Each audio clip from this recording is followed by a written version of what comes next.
قولي الحمد لله المبدئ المعيد الغني الحميد والصلاة والسلام على أشرف الأنبياء خاتم النبيين سيد المرسلين شفيع المذنبين سيدنا وحبيبنا نبينا وكريمنا ومولانا محمد عبده ورسوله بالهدى ودين الحق أرسله. أما بعد فأعوذ بالله من الشيطان الرجيم. بسم الله الرحمن الرحيم. قل لا أسألكم عليه أجرا إلا المودة في القربى. آمنت بالله صدق الله العظيم. ببركة إن الله ملائكته يصلون على النبي يا أيها الذين آمنوا صلوا عليه وسلموا تسليما. اللهم صل على سيدنا وحبيبنا نبينا وكريمنا ومولانا محمد طب القلوب ودوائها وعافية الأبدان وشفائها ونور الأبصار وضيائها وعلى آله وصحبه وبارك وسلم صلاة وسلاما عليك يا سيدي يا حبيبي يا رسول الله. كلهم من رسول الله ملتمس غرفا من البحر أو رشفا من الديم منزه شريك في محاسنه فجوهر الحسن فيه غير منقسم. ثم الرضا نبي بكر وعن عمر وعن علي وعن عثمان ذي الكرم. مولاي صل وسلم دائما سرمدا على حبیبک خیر الخلق کلہم. باغ جنت کے ہیں بہرے مدح خوان اہل بیت. تم کو مژدہ نار کا اے دشمنان اہل بیت. کس زباں سے ہو بیاں عز و شان اہل بیت. مدح گوئے ہے مصطفیٰ مدح خوان اہل بیت. ان کی پاکی کا خدائے پاک کرتا ہے بیاں. آیا تطہیر سے ظاہر ہے شان اہل بیت. بے اجازت جن کے گھر جبرائیل آتے نہیں قدر والے جانتے ہیں قدر و شان اہل بیت. اسلام ماں اطاعت خلفائے راشدین. اسلام ماں اطاعت خلفائے راشدین. ایمان ماں محبت آل محمد است.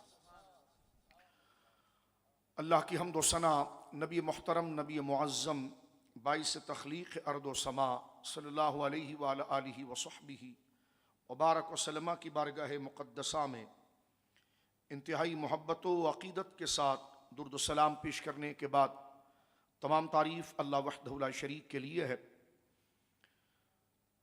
درس محرم الحرام شریف کی آج کی یہ 5ویں نشست ہے. اللہ رب العالمین جل وعلا کی توفیق اور اس کے حبیب لبیب خاتم النبیین سید المرسلین جناب رسول مکرم صلی اللہ علیہ وسلم کے وسیلہ جلیلہ سے اور آل و اصحاب کی وسیلہ جلیلہ سے بحمدللہ تعالیٰ توحید باری تعالیٰ کے ضروری مضامین اور مباحث عقیدہ رسالت اور بالخصوص محبت اہل بیت اور عزت صحابہ کے حوالے سے جو اہل سنت و جماعت کا ایک متوازن اور مسلم قرآن و سنت کی صحیح تعبیر کا جو مشرب اور جو اس کا بیان ہے. کل ہم نے بحمدللہ تعالی اللہ رب العالمین کے فضل و کرم سے عز و شان اہل بیت کے عنوان سے اس پر قدر گفتگو کی، جس میں اہل بیت کے مصداق کون ہے، اہل بیت کن کو کہا جاتا ہے، اور اہل بیت کے اس لفظ کے اندر کیا وسعت ہے اپنے عمومی اعتبار سے اور اپنی خصوصی اعتبار سے. یہ اللہ رب العالمین جل وعلا کا فضل ہے اہل سنت پر کہ حضور سید عالم کی نسبت سے حضور علیہ السلام کی نسبت رکھنے والے ان تمام محبوبوں کی عقیدت اور ان کا بیان یہ اہل سنت و جماعت کا مشرب بنا، عقیدہ بنا اور ان کا شوق بنا. کل کچھ اہل سنت و جماعت کے ہمارے اکابر علماء کے اقوال میں نے طلباء علماء اور بالخصوص اپنی بھائی بہنوں کے سامنے اور خود کی اصلاح کے لیے فضائل پر موجود ہیں۔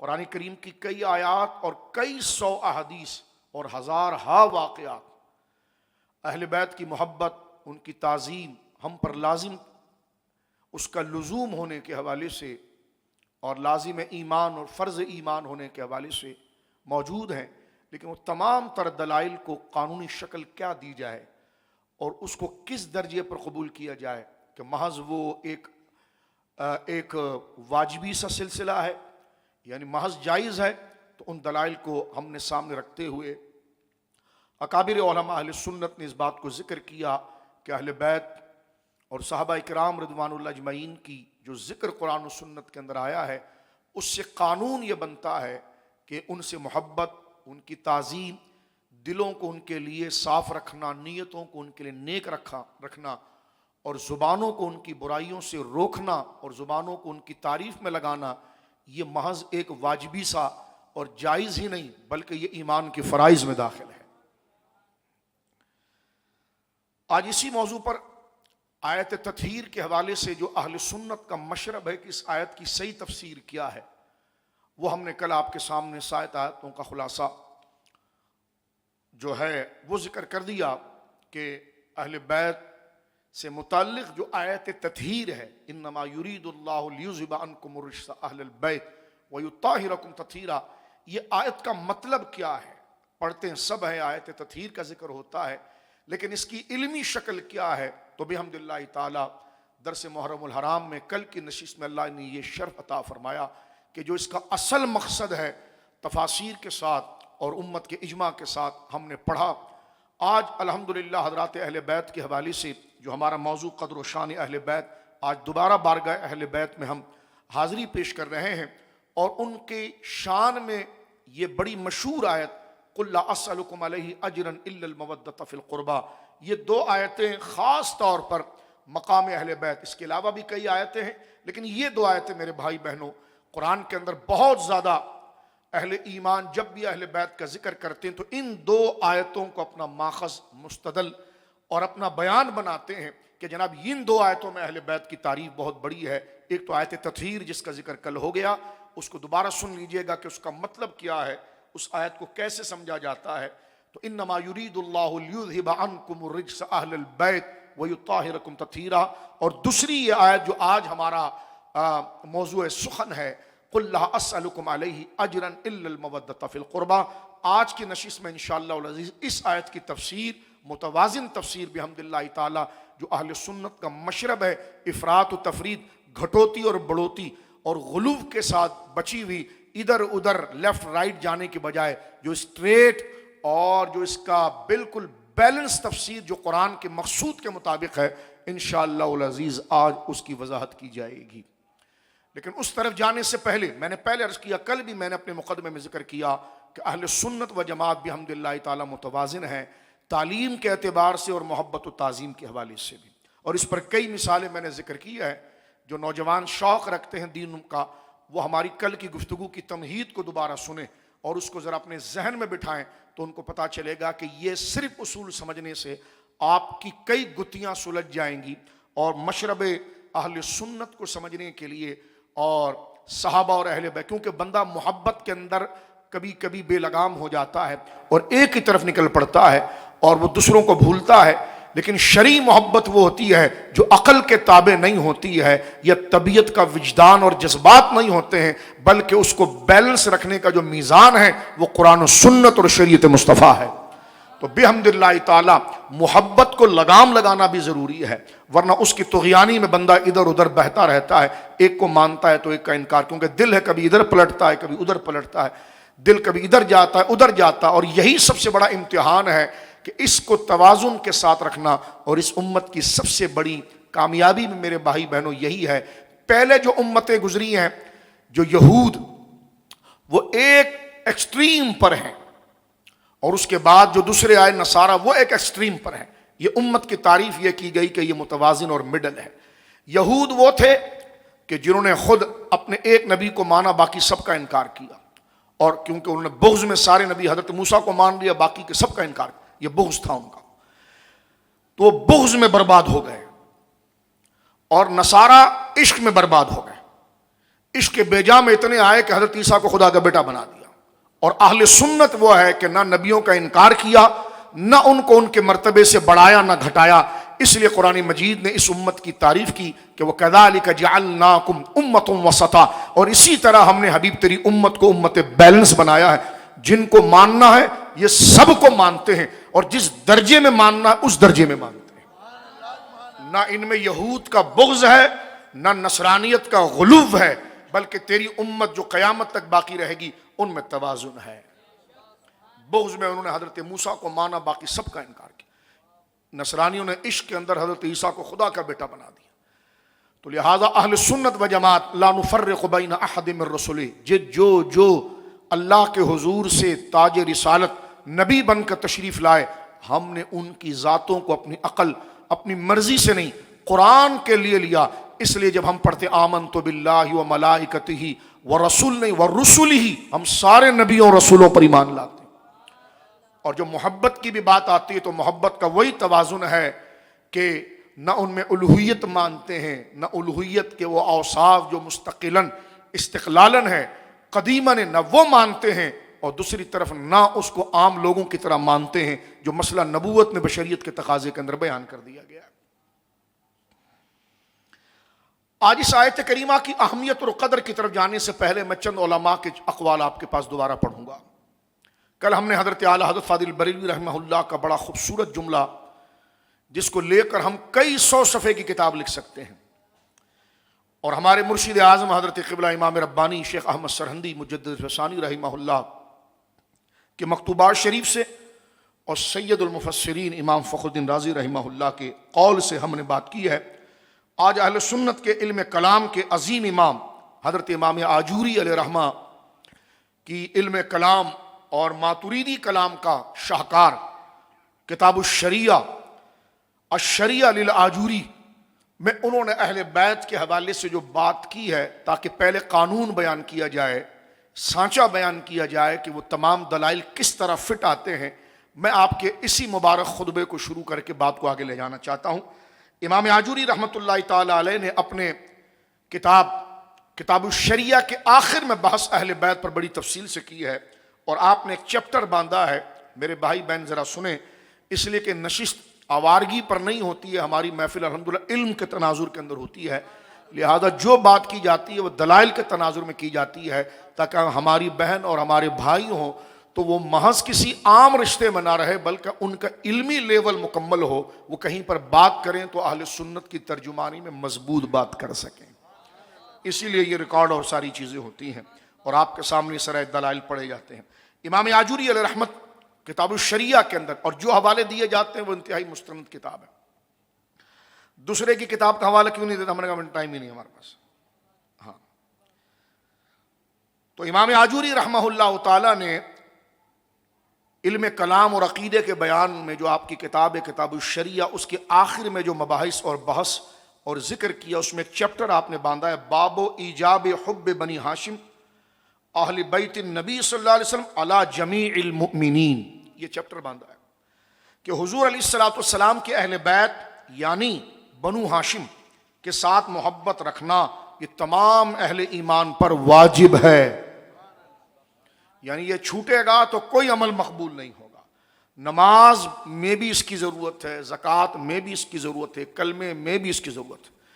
آپ فرماتے باب و ایجاب، یہ باب اس بیان میں ہے کہ واجب ہے، ضروری ہے، اس کو چھوڑے گا تو بندہ جہنم میں جائے گا۔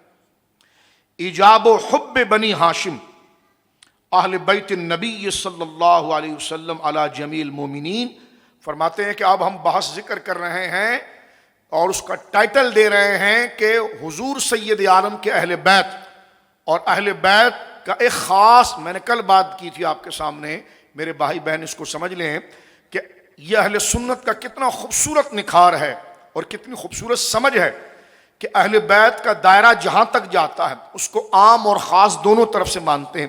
عام کے اندر جو اہل بیت کا عام پہلو ہے اس میں ازواج مطہرات، مانا کہ یہ الگ بات ہے کہ آیت تطہیر انہی کے لیے اتری ہے، یہ کل ہم نے بات کی۔ حضور سید عالم کے آگے خاندان کے افراد ذکر آئے گا، یہ اس کا بالمعنی عام ذکر ہے، اور اخص کے اندر پنجتن پاک یعنی حضرت مولا مرتضیٰ شیر خدا سیدہ زہرا پاک اور حسنین کریمین رضی اللہ تعالیٰ عنہما، کیونکہ ان کو الگ سے حدیث کے اندر حضور علیہ السلام نے خاص کر کے بیان کیا ہے. کل کا موضوع آئے گا تو یہی بحث کل کھلے گی. آپ دیکھ لیجئے کہ اہل سنت کو ادھر ادھر جانے کی ضرورت نہیں. میں چاہتا تو 7 دن اہل بیت پر آپ سے بات کر سکتا تھا. بحمد اللہ تعالی اہل سنت کو خانواد رسول سے اتنی محبت ہے اور اتنا لکھا گیا ہے، لیکن توحید بھی جو ہم نے بات کی ہے وہ بھی اہل بیت ہی کا موضوع ہے، اس لیے کہ توحید باری تعالی، عقیدہ، رسالت وہ بنیاد ہے اہل بیت کی محبت کی. اس لیے تو فرمایا میں ابھی عبارت پڑھ دیتا ہوں پھر اس کا ترجمہ کر دیتا ہوں. عبارت اس لیے پڑھتا ہوں کہ کل کو اگر آپ کو تلاش کرنا ہو تو یہ عربی عبارت لکھیں گے تو آپ کے سامنے کتاب آ جائے گی. فرمایا باب ایجاب حب النبی، باب ایجاب حب بنی ہاشم اہل بیت النبی صلی اللہ علیہ وسلم علی جمیع المومنین. حضور علیہ السلام کی اہل بیت کون؟ بنو ہاشم، اور ان کی محبت رکھنا تمام اہل ایمان پر واجب ہے. بنو ہاشم کس کو کہتے ہیں؟ میری بہن بھائی ذرا سن لیجئے. ایک مسلمان کو حضور کی محبت کی خاطر حضور کی اہل بیت کی شناسائی، معلومات، ان کی انفارمیشن ہونا یہ واجبات میں سے ہے. یہ میں سادی اردو میں آپ سے بات کر رہا ہوں کہ مسلمان ہونے کے رشتے سے حضور کی نسبتوں کا جاننا یہ واجبات ایمان میں سے. سرکار کی ازواج کو جاننا کہ حضور کی بیویاں کتنی ہیں، ان میں بڑا نام کن کا ہے، سرکار کے اجلہ صحابہ کون ہیں، سرکار دو عالم کا خاندان مبارک کیا ہے، سرکار دو عالم صلی اللہ علیہ وسلم کے خاندان کے بڑے افراد کون ہیں، میلاد النبی میں بیان کیا جاتا ہے. یہ سمجھنا ضروری ہے. بعض ہم نے کھڑپینچ قسم کے لوگوں کو کہا وہ کالے جو ہے نا وہ سب اماموں کے بارے میں بتاتے ہیں. تو میں نے کہا وہ لڈو کھا لیتے ہیں، ہمارا کون سا عالم ہے جو نہیں بتاتا؟ اب تو نہیں یاد رکھتا تو ہم کیا کر سکتے ہیں. یہ آج دوسری نشست ہے، کل 2.5-3 گھنٹہ ہم نے اہل بیت پر بات کی، اور کیا بتائیں آپ کو. یہ تو ہماری کمزوری ہے کہ ہم علم کو یاد نہیں رکھتے اور یہ کہہ دیا جاتا کہ وہ تو بہت کچھ بتاتے ہیں. تو میں نے کہا وہ جو بہت کچھ بتاتے ہیں تو کیمرہ بند کرو تو پھر میں تم کو بتاؤں کہ کیا بتاتے ہیں، لیکن جو آپ کے سامنے حق اور متوازن ہے اس پر ذرا توجہ کیجیے.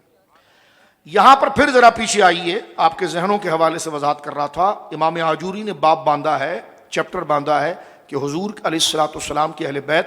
یہ جو موضوع میری ہر بہن کو سننا ضروری ہے، میرے ہر بھائی کو سننا ضروری ہے، ہر بزرگ کو سننا ضروری ہے، ہر بچے کو سننا ضروری ہے، کیونکہ آپ کا پردہ، آپ کا کلمہ، آپ کی نماز، آپ کی عبادت سب کچھ اس سے رکھی ہوئی ہے. یہ چیز شامل نہیں ہوگی، اس بات کو سمجھا نہیں جائے گا، اس پر عمل نہیں کیا جائے گا تو عبادت مقبول نہیں ہے. لہذا فرماتے ہیں کہ حضور علیہ السلام کی اہل بیت اور بنو ہاشم کی محبت، حضور کی اہل بیت کی محبت یعنی بنو ہاشم کی محبت، یہ سارے مسلمانوں کے ایمان میں واجب ہے. لوگ ماں باپ کا حق تو بتاتے ہیں لیکن اہل بیت کا بھی تو حق بتائیں، حضور کے صحابہ کے بھی تو حق بتائیں جو ان سے بڑا ہے. ماں باپ سے بڑا حق ہے یہ، کیونکہ ماں باپ کا حق تو حقوق میں آتا ہے، ان کا حق عقیدے کے اندر آتا ہے. اب بنو ہاشم کا لفظ آیا، میں اپنے بھائی بہنوں کی توجہ چاہوں گا ڈیٹیل کے لیے کہ بنو ہاشم کیا ہے. یہ حضور کا خاندان ہے. سرکار دو عالم صلی اللہ علیہ وسلم کے اصل خاندان کا نام ہے قریش. اس کو تھوڑا اوپر سے لیں اور سادگی چھوڑتے ہوئے بڑے دماغ اور چہرے پر بیداری لا کر سرکار دو عالم صلی اللہ علیہ وسلم حضرت ابراہیم علیہ السلام کی اولاد میں سے ہیں. حضرت ابراہیم علیہ السلام جد الانبیاء ہیں، انبیاء کے دادا ہیں. حضرت آدم علیہ السلام، حضرت نوح علیہ السلام، حضرت ابراہیم. حضرت ابراہیم کے بعد 2 شاخیں ہو گئی، کیونکہ حضرت ابراہیم علیہ السلام کے 2 بیٹے ہیں. آپ کے بڑے بیٹے حضرت اسماعیل ہیں اور دوسرے بیٹے حضرت اسحاق ہیں. حضرت اسماعیل کی اولاد میں جناب رسول اللہ تشریف لائے ہیں، اور حضرت اسحاق کی اولاد کے اندر پورا بنی اسرائیل کا سلسلہ. حضرت اسحاق ہیں، ان کے بیٹے یعقوب ہیں، ان کے بیٹے یوسف ہیں. آگے چل کر پھر حضرت موسیٰ، داؤد، سلیمان، یہاں تک کہ حضرت اسحاق کی اولاد میں آخری نبی جو آ رہے ہیں وہ حضرت عیسیٰ ہیں. اور حضور علیہ السلام حضرت اسماعیل کی اولاد میں آ رہے ہیں. بنی اسرائیل کے آخری نبی حضرت عیسیٰ ہیں، اور تمام انبیاء کے سب سے آخر جناب محمد رسول اللہ. یہ سمجھا، بنی اسرائیل کا لفظ کہا جاتا ہے، بنی فیملی کو کہتے ہیں. اسرائیل کا معنی ہے عبداللہ، اور یہ لفظ ہے حضرت یعقوب علیہ السلام کا. حضرت یعقوب علیہ السلام حضرت اسحاق علیہ السلام کے بیٹے ہیں، اور حضرت ابراہیم علیہ السلام کے پوتے ہیں، اور حضرت یوسف علیہ السلام کے والد ہیں. حضرت یعقوب کا نام تھا سریانی زبان میں اسرائیل، اسرائیل، اسرا بمانے عبد بندہ، ایل مانے اللہ، تو اسرائیل مانے عبداللہ، تو بنی اسرائیل حضرت یعقوب کی اولاد. تو حضرت یعقوب علیہ السلام بیٹے ہیں حضرت اسحاق کے، اور حضرت اسحاق بیٹے ہیں حضرت ابراہیم کے. تو حضرت ابراہیم کے ایک بیٹے حضرت اسحاق ایک اسماعیل ہے. اسماعیل میں حضور تشریف لائے. حضور علیہ السلام حضرت اسماعیل سے تشریف لائے ہیں. بخاری شریف کی حدیث ہے فضائل النبی صلی اللہ علیہ وسلم میں حضور علیہ السلام نے اپنے خاندان کا ذکر کیا مبارک کا، جس کا اکثر ذکر ہم میلاد النبی میں کرتے ہیں. سرکار نے اپنی 21 پشتیں ذکر فرمائی، 21. میرے والد کا نام عبداللہ ہے، ان کے والد کا نام عبد المطلب ہے، ان کے والد کا نام ہاشم ہے. اس طرح کرتے ہوئے حضور نے اوپر تک جو ذکر کیا ہے وہ آخری جو 21ویں شخصیت ہے وہ حضرت عدنان ہے. یہ کئی 100 دفعہ ہم ذکر کر چکے ہیں، یاد رکھنا چاہیے. حضرت عبداللہ حضور کے والد ہیں، اور وہ جو 21واں سلسلہ اوپر ہے وہ حضرت عدنان، مسلمانوں کے نام ہوتے ہیں حضرت عدنان. حضرت عدنان اور حضرت اسماعیل کے درمیان کتنا واسطہ ہے یہ ہمیں نہیں پتا، لیکن حضرت عبداللہ سے لے کر حضرت عدنان تک 21 واسطے ہیں. آپ کو کس نے بتایا؟ یہ حضور نے خود بیان کیا، اس کے اوپر حضور نے بیان نہیں کیا، صحیح سند سے وہ نہیں. اس لیے حضور نے فرمایا کذب النصابون، اکثر نسب بیان کرنے والے غلطی کر جاتے ہیں. تو مسلمانوں کو یہی ہے کہ وہ حضرت عبداللہ سے لے کر حضرت عدنان تک ایک اجمالی نام جو ہے وہ یاد رکھیں. حضرت عدنان سے اگر ذکر لیتے ہیں تو اس حضور کے خاندان کا نام عدنانی ہو جاتا ہے. یہ حضور کے 21ویں دادا ہیں. اب حضور کے داداؤں میں سے اگر 12ویں دادا کی طرف چلتے ہیں تو فہر بن مالک ہیں رضی اللہ عنہ، ان کا نام ہے قریش، لقب قریش. تو یہ خاندان اوپر سے عدنانی کہلاتا ہے، پھر قریشی کہلاتا ہے، پھر ان کی کئی اولادیں، اولادوں کے رشتے، پھر وہ آگے چلتے ہوئے حضرت فہر بن مالک کی اولاد میں آگے چلتے ہوئے حضرت عبد المطلب جو حضور کے بالکل قریبی دادا ہیں اور حضرت عبداللہ کے والد ہیں، ان کے والد ہیں حضرت ہاشم. ان کی نسبت سے یہ قبیلہ پھر بنو ہاشم کہلاتا ہے. تو یہاں پر یہ فرما رہے ہیں اتنا اجمالی علم رکھنا ضروری ہے. باب ایجاب حب بنی ہاشم اہل بیت النبی صلی اللہ علیہ جمیل مومنین. میرے بہن بھائی توجہ کر لیں. فرمایا کہ یہ جو ذکر ہم کرنے جا رہے ہیں یہ اس بیان میں کہ حضور کی اہل بیت یعنی بنو ہاشم کے ساتھ محبت رکھنا یہ ایمان کے واجبات میں سے ہے. صرف پنجتن پاک سے نہیں، ساری اہل بیت سے. ان سے تو رکھنا ہی ہے، لیکن ان سے کس وجہ سے ہے؟ حضور کی وجہ سے. تو اہل بیت کا جو پورا مفہوم ہے جس میں ازواج مطہرات سارے لوگ آ جاتے ہیں، آگے آپ ذکر کرتے ہیں اور سادات کو نصیحت بھی کرتے ہیں. سادات کو نصیحت بھی کرتے ہیں. لیکن کیونکہ میں موضوع نصیحت کی طرف نہیں، اس کو پڑھ لیتا ہوں. آگے جو چیزیں آئیں گی تو سادات کرام کو کیسا رہنا چاہیے، ان کا مرتبہ کیا ہے، مقام کیا ہے، کیونکہ دونوں چیزیں بیان کی جائیں. فرما قال محمد بن حسین رحمہ اللہ تعالی، امام آجوری اپنا نام لے رہے ہیں، کہا یعنی راوی کہہ رہا ہے کہ محمد بن حسین یعنی امام آجوری رحمۃ اللہ تعالی علیہ بیان کرتے ہیں کہ واجب علی کل مؤمن و مؤمنۃ محبت اہل بیت رسول اللہ صلی اللہ تعالی علیہ وسلم، کہ ہر مومن مرد اور عورت پر یہ بات واجب ہے کہ وہ نبی کریم صلی اللہ علیہ وسلم کی اہل بیت سے محبت رکھیں. بنو ہاشم، جو بنو ہاشم ہیں، فرمایا کون؟ علی ابن ابی طالب وولدہ وذریتہ وفاطمۃ وولدها وذریتها والحسن والحسین واولادہما وذریتها وجعفر الطیار وولدہ وذریتہ وحمزۃ وولدہ والعباس وولدہ وذریتہ رضی اللہ تعالی عنہم اجمعین. آگے فرماتے ہیں تاکہ مضمون ہم پورا پڑھ لیں پھر ایک ساتھ ترجمہ کرتے ہیں. فرما ہؤلاء اہل بیت رسول اللہ صلی اللہ تعالی علیہ وسلم. فرمایا مسلمانوں پر واجب ہے ہر مرد اور عورت پر کہ وہ حضور کے اہل بیت سے محبت کریں، یعنی بنو ہاشم سے، مولا علی سے، مولا علی کی اولاد اور ان کی ذریت سے، سیدہ زہرا پاک سے، زہرا پاک کی اولاد اور ان کی ذریت سے، خاندان حسن و حسین سے اور ان کی ساری اولادیں جو ہیں ان سے اور ان کی ذریت سے، اور حضرت جعفر طیار مولا مرتضیٰ کے بڑے بھائی جو عمر میں حضرت علی سے، کیونکہ حضرت مولا مرتضیٰ 4 بھائی ہیں. بڑے بھائی طالب ہیں، ان سے چھوٹے جعفر ہیں، ان سے چھوٹے عقیل ہیں، اور سب سے چھوٹے مولا مرتضیٰ ہیں۔ طالب کے ایمان کے حوالے سے بدر میں لڑنے آئے، اور ان کے ایمان کے حوالے سے گویا کہ کوئی ہمیں وضاحت نہیں ملتی، لیکن یہ جو بعد میں حضرت جعفر اور حضرت عقیل ہیں رضی اللہ تعالی عنہما، یہ دونوں صحابی رسول ہیں۔ اس لیے مولا مرتضیٰ کے والد جن کا نام عبد مناف تھا، ان کو ان کی کنیت ابو طالب سے یاد کیا جاتا ہے، یعنی طالب کے والد، کیونکہ حضرت مولا کے بڑے بھائی سب سے پہلی اولاد جو ہے جناب عبد مناف کی، وہ طالب تھی، اسی نسبت سے ان کو ابو طالب کہا جاتا ہے۔ ان کے بعد بیٹے ہیں طالب، کے بعد بیٹے ہیں جعفر، جعفر کے بعد عقیل، عقیل کے بعد حضرت مولا مرتضیٰ شیر خدا۔ تو حضرت مولا تو ہیں ہی، سرکار نے چادر میں لے لیا، لیکن فرمایا کہ واجب ہے ہر مسلمان پر کہ وہ محبت رکھے حضور کے اہل بیت سے۔ اب اہل بیت کے اندر وہ کٹوتی نہ کرے، بلکہ سب حضور کی نسبت تو مانے۔ بنو ہاشم، اور ان میں حضرت علی ہیں، حضرت علی کی اولاد ہے اور ان کی ذریت ہے۔ حضرت سیدہ زہرا پاک ہیں، ان کی اولاد ہے اور ان کی ذریت ہے۔ حسن و حسین ہیں اور ان کی اولاد ہے اور ان کی ذریت ہے۔ حضرت جعفر طیار ہیں، ان کی اولاد ہے اور ان کی ذریت ہے۔ حضرت حمزہ ہیں، ان کی اولاد ہے، ان کی ذریت ہے۔ حضرت عباس ہیں، ان کی اولاد ہے اور ان کی ذریت ہے، رضی اللہ عنہم اجمعین۔ اور فرمایا ہؤلاء اہل بیت النبی، یہ سب حضور کے اہل بیت ہے۔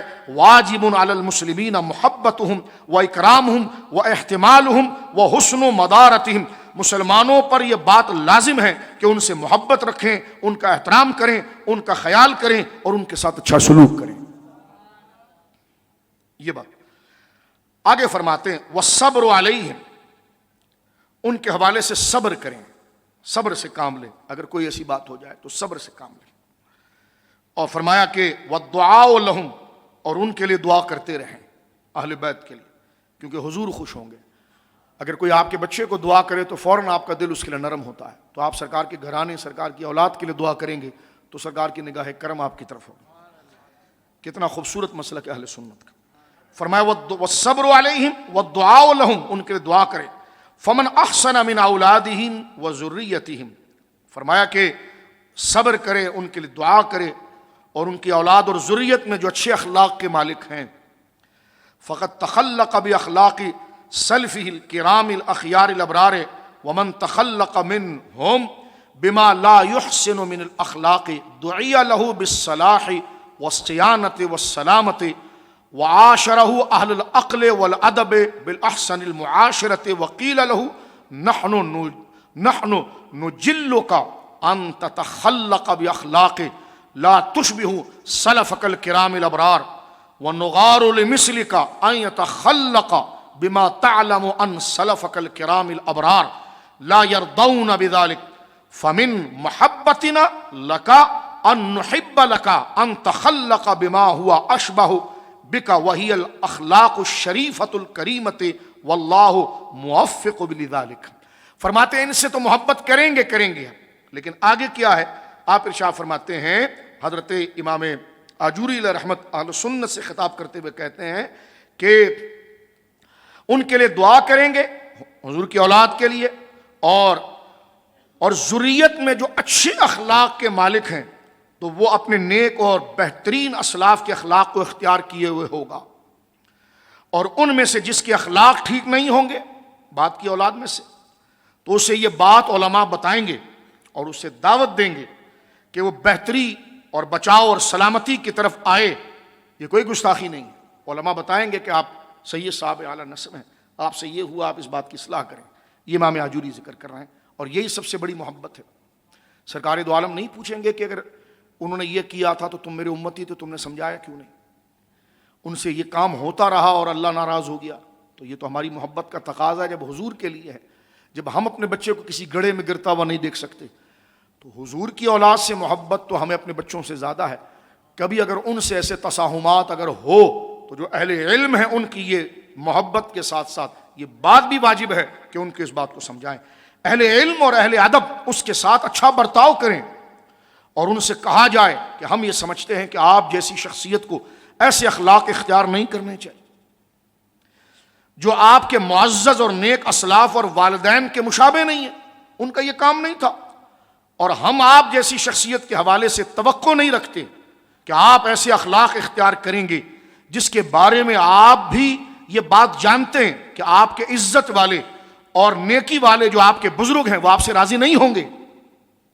آپ کے ساتھ ہماری محبت کا تقاضا یہ ہے کہ ہم آپ کے لیے اس بات کو پسند کریں گے کہ آپ وہ اخلاق اختیار کریں، آپ وہ اخلاق اختیار کریں جو بہتر ہوں، معزز ہوں، کریم الاخلاق ہو. اور اللہ تعالیٰ ہی کی توفیق سے، اللہ تعالیٰ ہی ہے جو ہمیں اور آپ کو یہ توفیق عطا فرمائے.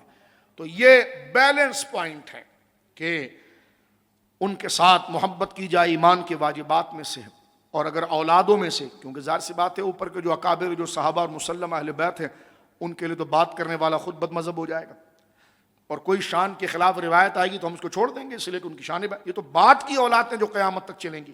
ان سے اگر کوئی بدعملی یا اس چیز کا ارتکاب ہو جائے تو وہ پھر ان کی بزرگی کا کارڈ نہ بیچے بلکہ اپنی اصلاح کریں. یہ امام آجوری رحمہ اللہ کہتے ہیں آپ کی کیا حیثیت ہے، آپ نے بات کی ہے.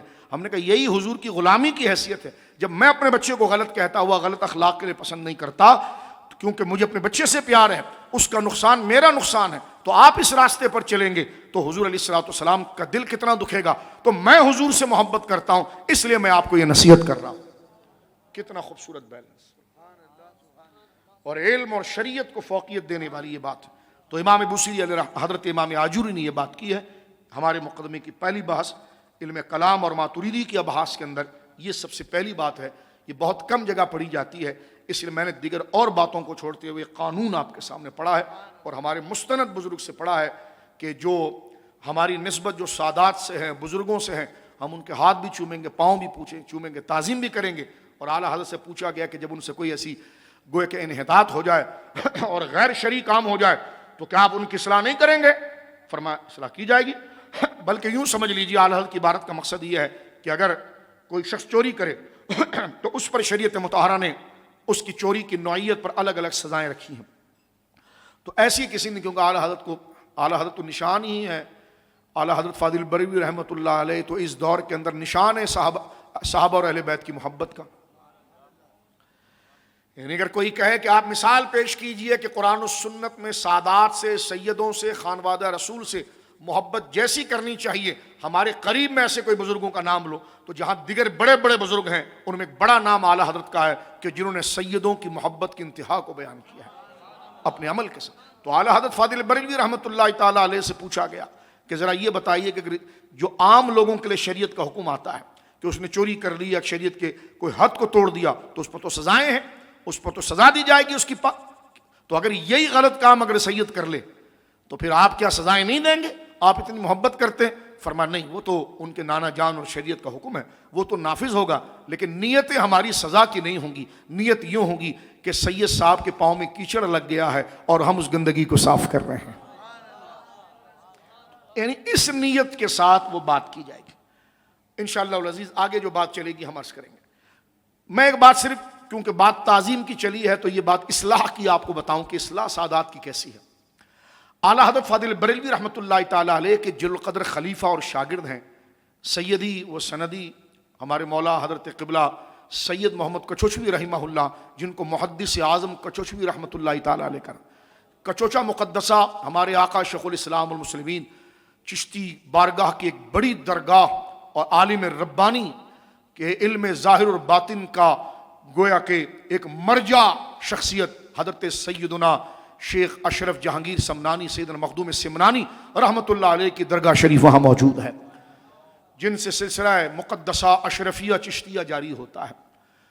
تو حضرت یہ کچوچا مقدسہ جو ہندوستان کے اندر موجود ہے آپ کی درگاہ ہے. تو حضرت محدث اعظم کچوچوی رحمہ اللہ جیلانی اور غوث پاک کی اولاد ہیں، اعلیٰ حضرت فاضل بریلوی رحمہ اللہ کے شاگرد ہیں، اور حضرت شیخ الاسلام المسلمین حضرت سیدی شیخ الاسلام حضرت علامہ مولانا بقیت السلف فخر الخلف حضرت سیدی علامہ مدنی میاں دامت برکاتہم العالیہ کے والد گرامی، شیخ الاسلام مدنی میاں دامت برکاتہم العالیہ کے والد گرامی، اللہ رب العالمین حضرت شیخ الاسلام مدنی میاں قبلہ دامت برکاتہم العالیہ کا سایہ چرخ اہل سنت میں دراز رکھے. آپ کے والد گرامی حضرت محدث اعظم کچوچوی رحمۃ اللہ تعالیٰ جوانی میں تھے.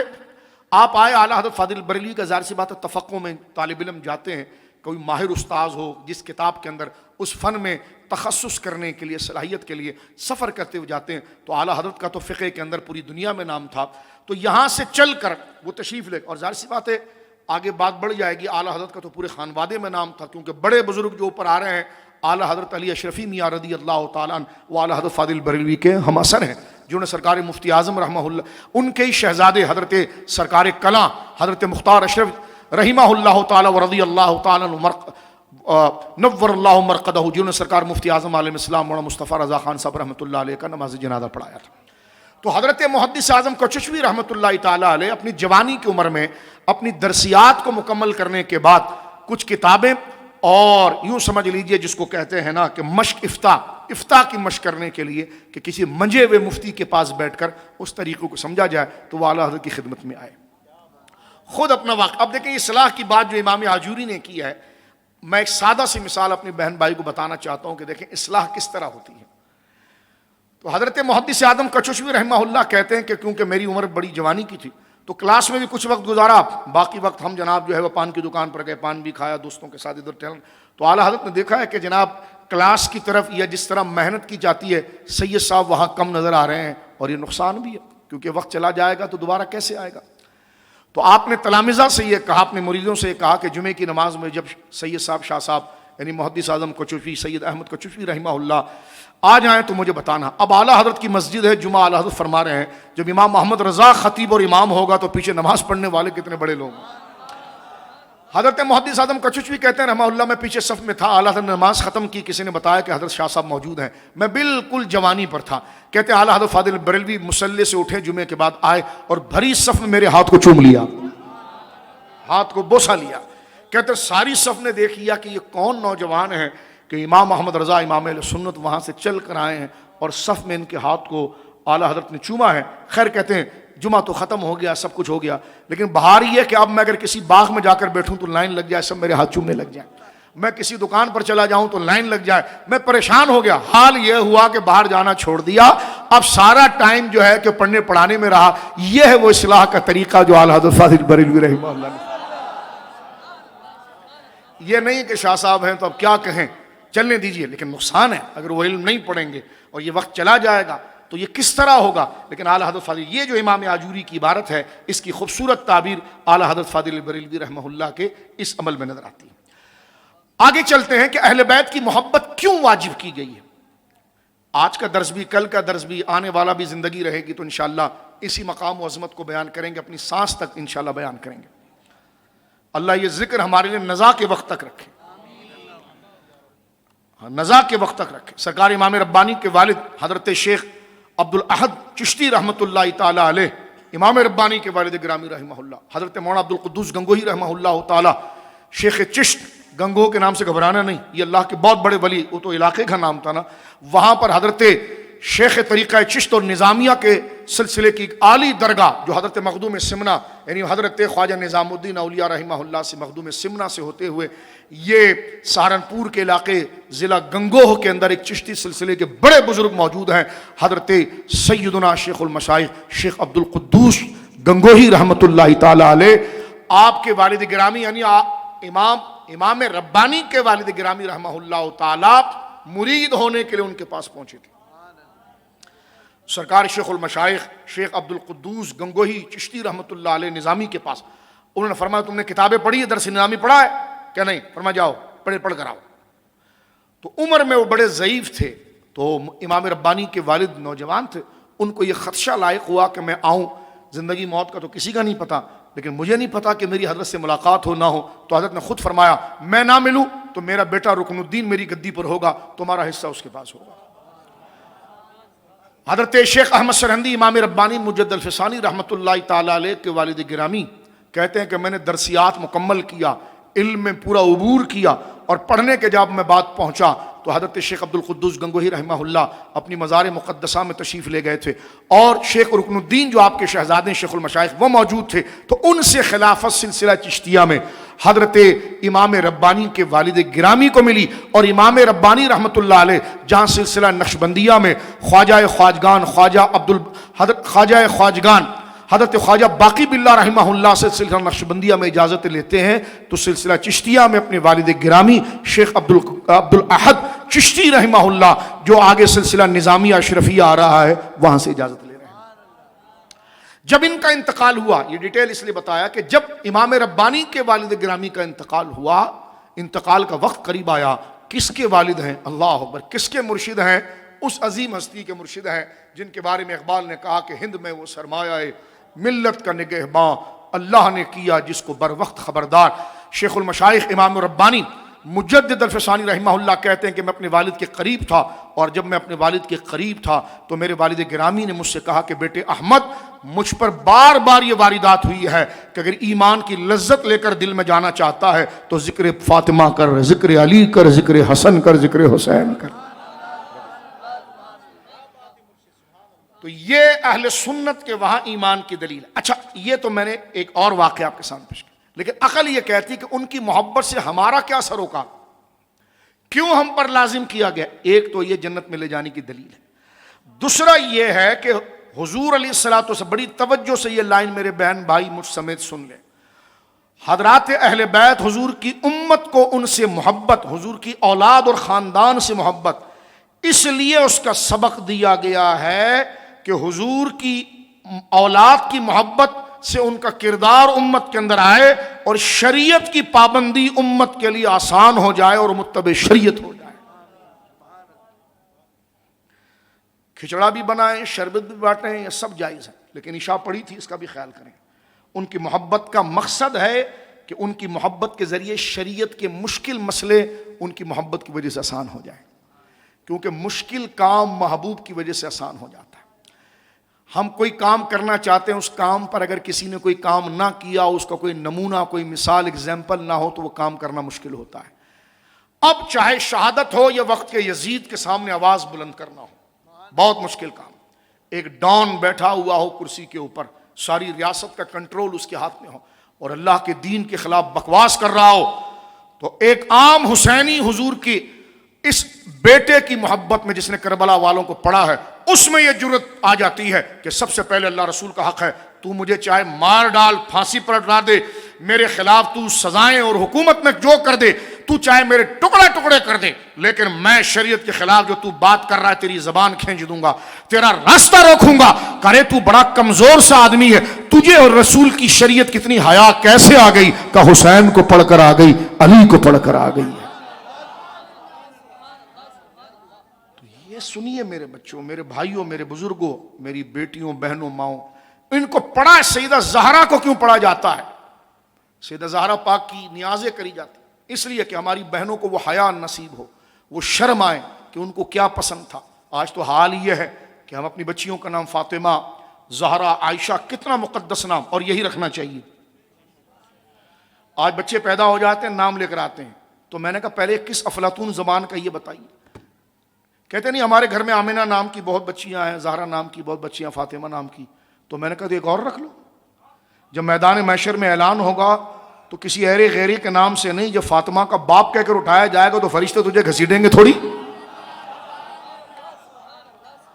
نسبت کا ماننے والا ہے تو بیٹیوں کا نام میری ماؤں کے نام پر، امہات المومنین کے نام پر، خانوادہ رسول کے نام پر، ایسے غیر نام رکھے جاتے ہیں کہ بے حیائی پر اکثر مبنی ہوتے ہیں، یا اس کا کوئی نام ہی نہیں ہوتا ہے کہ نہ جانے کوئی افلاطونی زبان کا نام ہے۔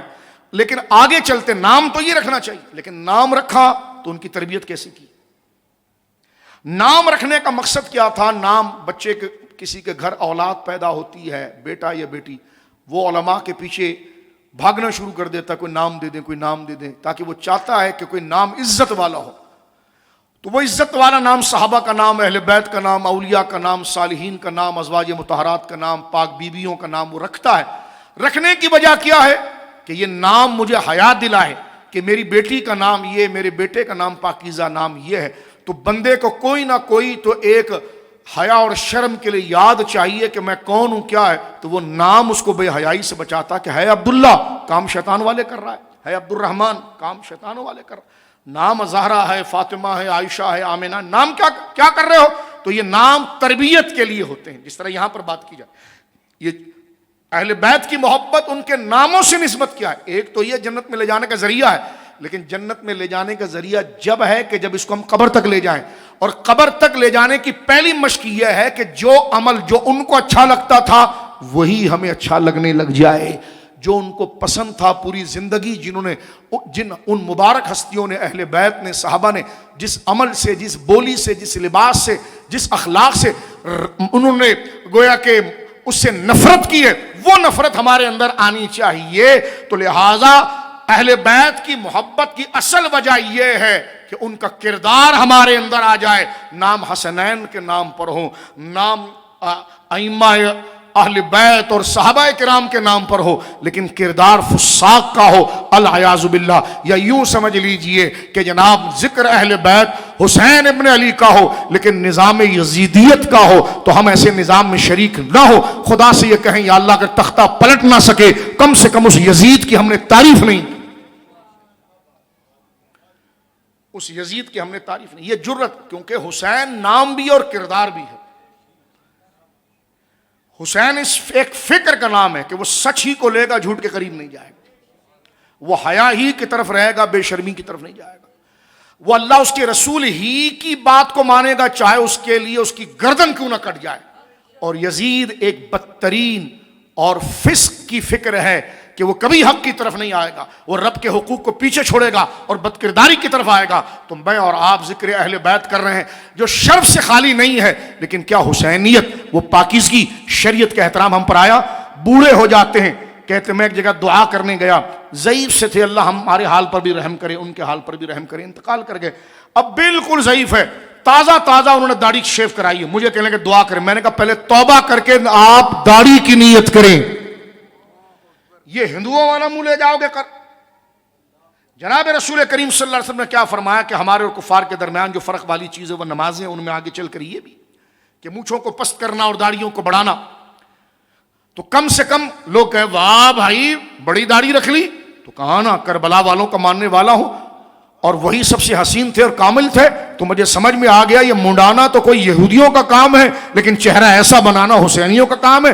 او بھائی کچھ کر نہ سکا لیکن ظاہر میں بتا دیا کہ ہوں میں حسین ابن علی کا۔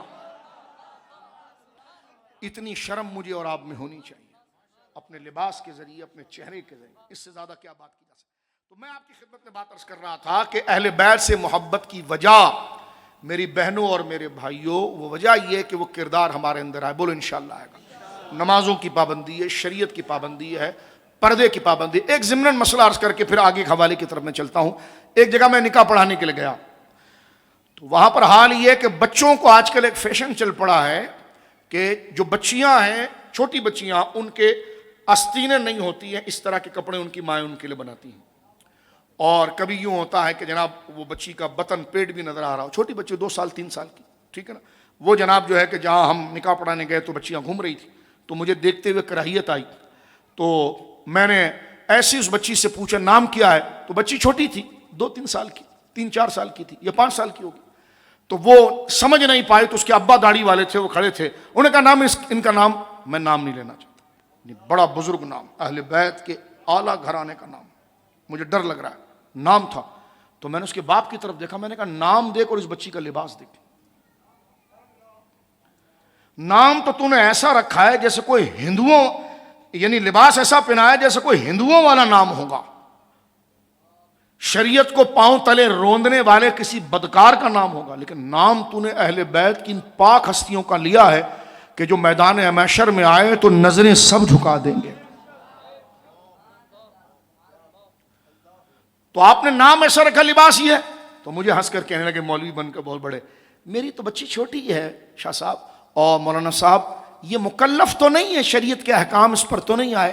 میں نے کہا یہ مکلف نہیں، مکلف تو ہے، تیری بیوی تو ہے، یعنی ان کی عقل تو ہے، اور ہمارے علماء نے لکھا ہے، یہ ہدایہ وغیرہ میں دیگر جگہ پر یہ مسائل موجود ہے، میرا ٹاپک یہ نہیں، ورنہ میں اس پر بات کرتا کہ جو بچہ جو مرد ہے اس پر سونا پہنانا جائز نہیں، لیکن ہمارے وہاں یوں ہوتا ہے کہ جب بیٹا پیدا ہو جاتا ہے تو پھوپھی بھی انگوٹھی بنا کر لے آتی ہے، خالائیں بھی سونے کی انگوٹھیاں بنا کر لے آتی ہیں، اور وہ پہنا دیا جاتا ہے کہ بھائی انگوٹھی پہنے، انگوٹھی پہنے۔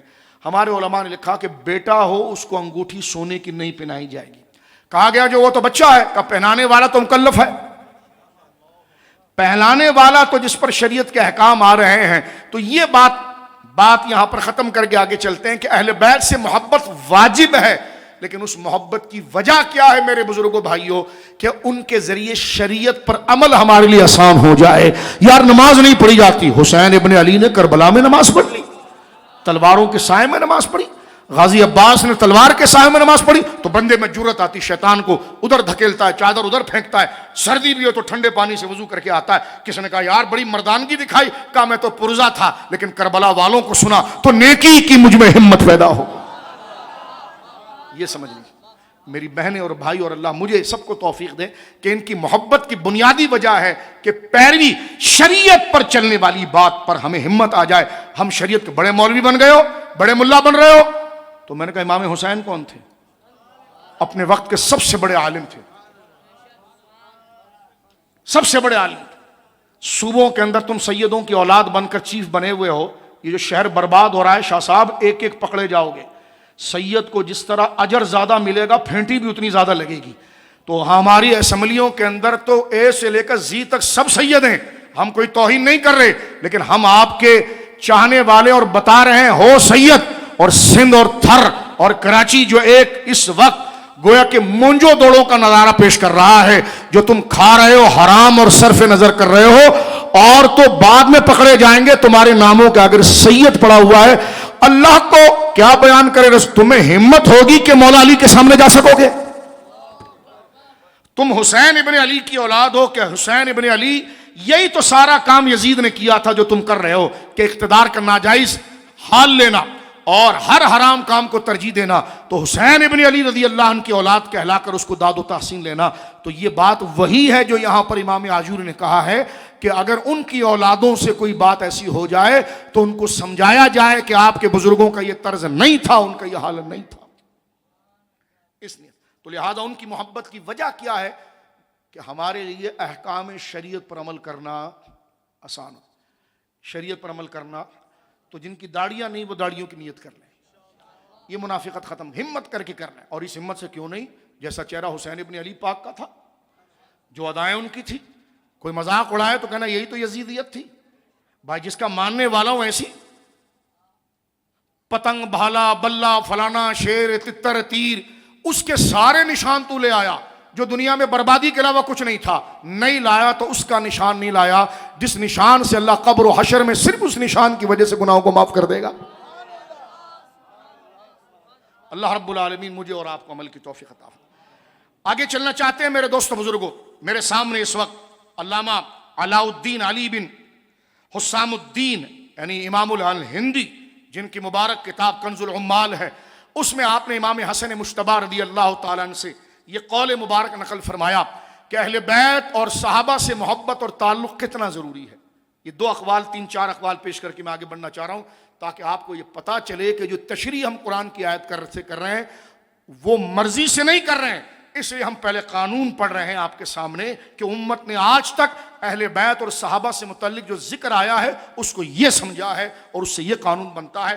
خود مولا امام حسن مجتبی اپنے والد حضرت شیر خدا سے اس روایت کو لیتے ہیں، اور سرکار شیر خدا جناب رسول اللہ سے لیتے ہیں صلی اللہ علیہ وسلم۔ حضور سید عالم کا یہ فرمان علامہ علاء الدین علی بن حسام الدین الہندی کنز العمال میں نقل فرماتے ہیں کہ فرماتے لِكُلِّ شَيْءٍ أَسَاسٌ۔ مولا امام حسن مجتبی کا یہ قول جو مرفوع روایت لیتے ہیں کہ مولا امام حسن کہتے ہیں کہ میرے دادا جان نے یہ فرمایا ہے، میرے نانا جان نے یہ فرمایا ہے جناب رسول اللہ، لِكُلِّ شَيْءٍ أَسَاسٌ، ہر چیز کو قائم رکھنے کے لیے اس کی فاؤنڈیشن اور بنیاد ہوتی ہے۔ آپ چھت بناتے ہیں تو پہلے نیچے فاؤنڈیشن، اس پر دیوار کھڑی رکھتے ہیں، پھر جتنا وزن ڈالیں گے فاؤنڈیشن بنیاد جتنی مضبوط ہوگی تو وہ ایک چھت، دو چھت، تین چھت، پوری بلڈی ہائی ریز بلڈنگ کو برداشت کر سکتی ہے۔ فاؤنڈیشن جتنی مضبوط ہوگی تو فاؤنڈیشن کو بنیاد کہتے ہیں، اساس کہتے ہیں، جڑ کہتے ہیں، اصل کہتے ہیں۔ ٹھیک ہے جی، میں نے 4-5 معنی اس لیے کیے ہیں تاکہ جس کو جو معنی سمجھ میں آئے، یہ مترادف ہے، یہ حدیث ضروری ہے۔ فرمایا لِكُلِّ شَيْءٍ أَسَاسٌ، لِكُلِّ شَيْءٍ۔ حضور سید عالم صلی اللہ علیہ وسلم سے حضرت مولا امام حسن مجتبی رضی اللہ تعالیٰ عنہ سے یہ روایت موجود ہے۔ فرمایا لِكُلِّ شَيْءٍ أَسَاسٌ، وہ اساس الاسلام ہے، ہر چیز کی بنیاد، ہر مکان کی کوئی بنیاد ہوتی ہے جس پر وہ اسٹرکچر کھڑا ہوتا ہے اور قائم رہتا ہے۔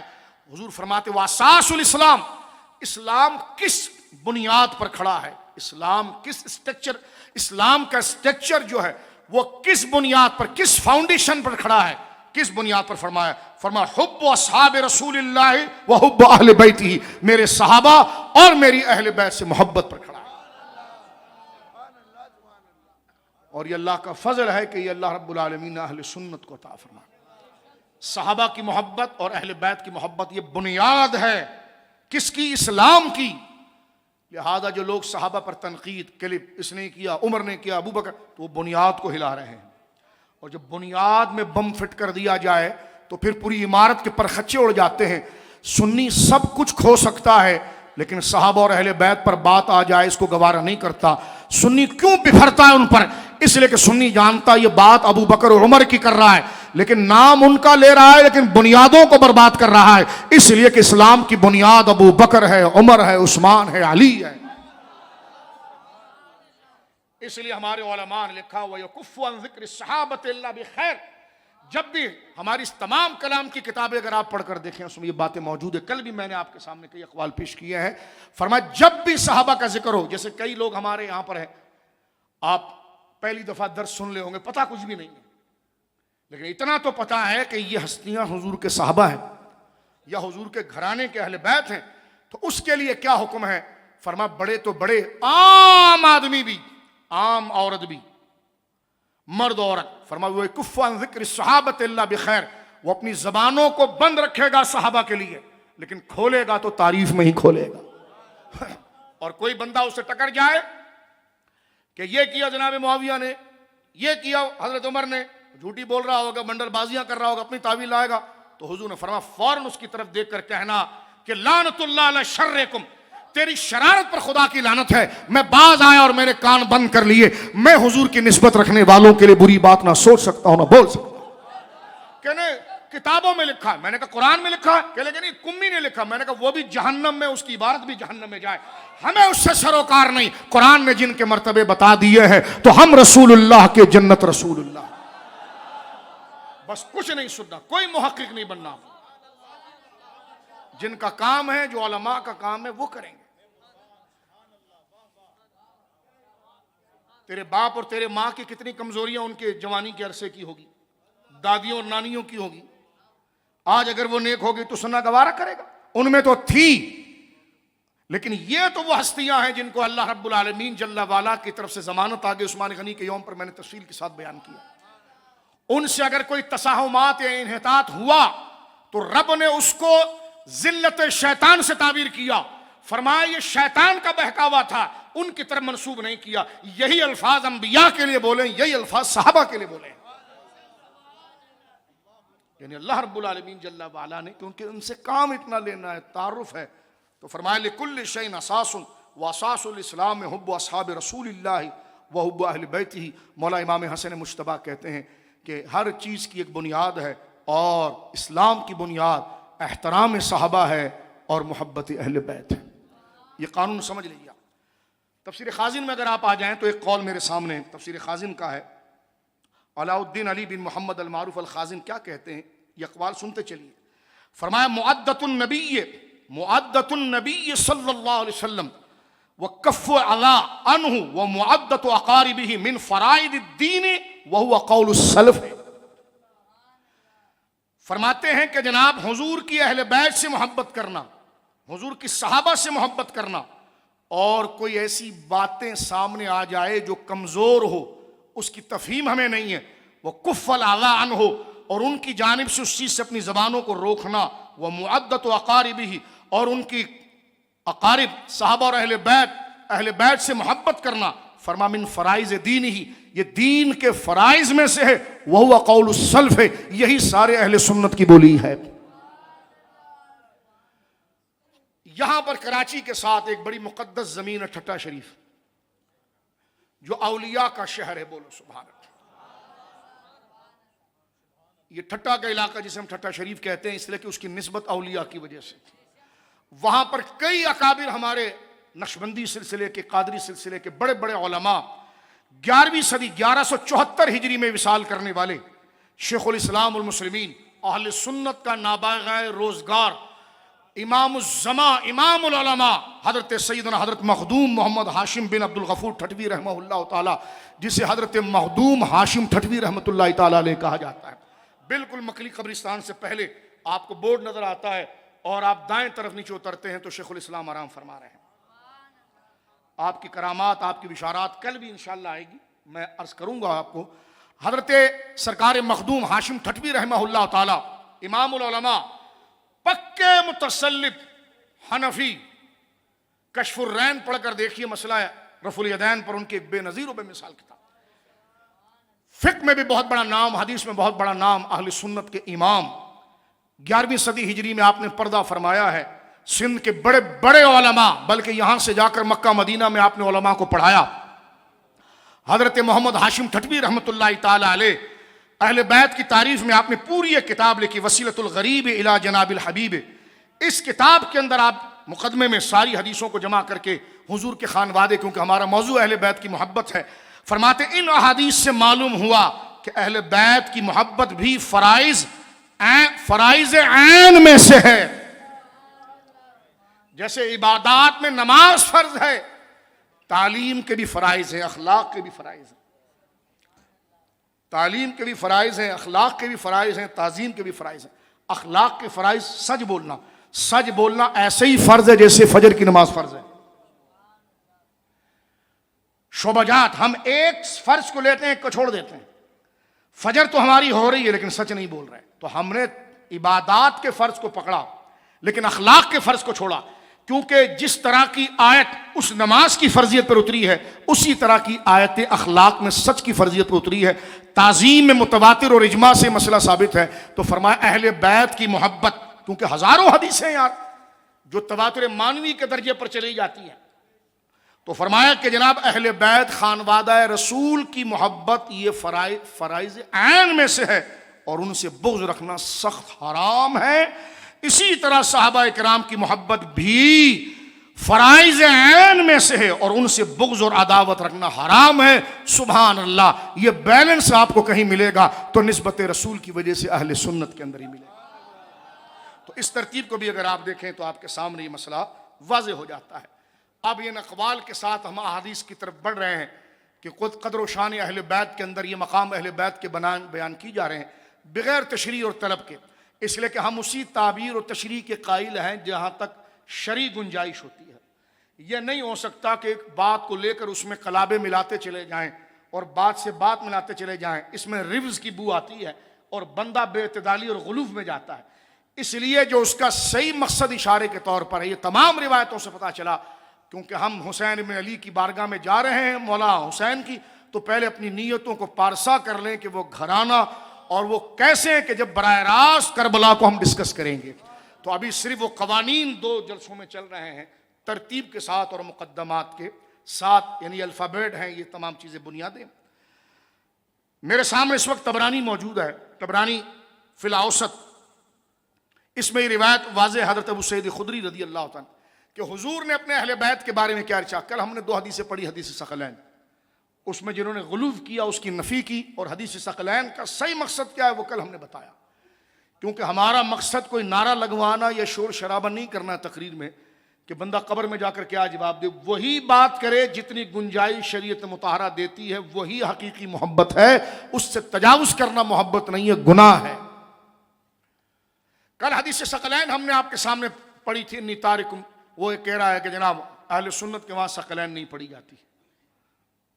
میں نے کہا یہ ایسی ہے جیسے چاند کی طرف دیکھ کر تھوکنا۔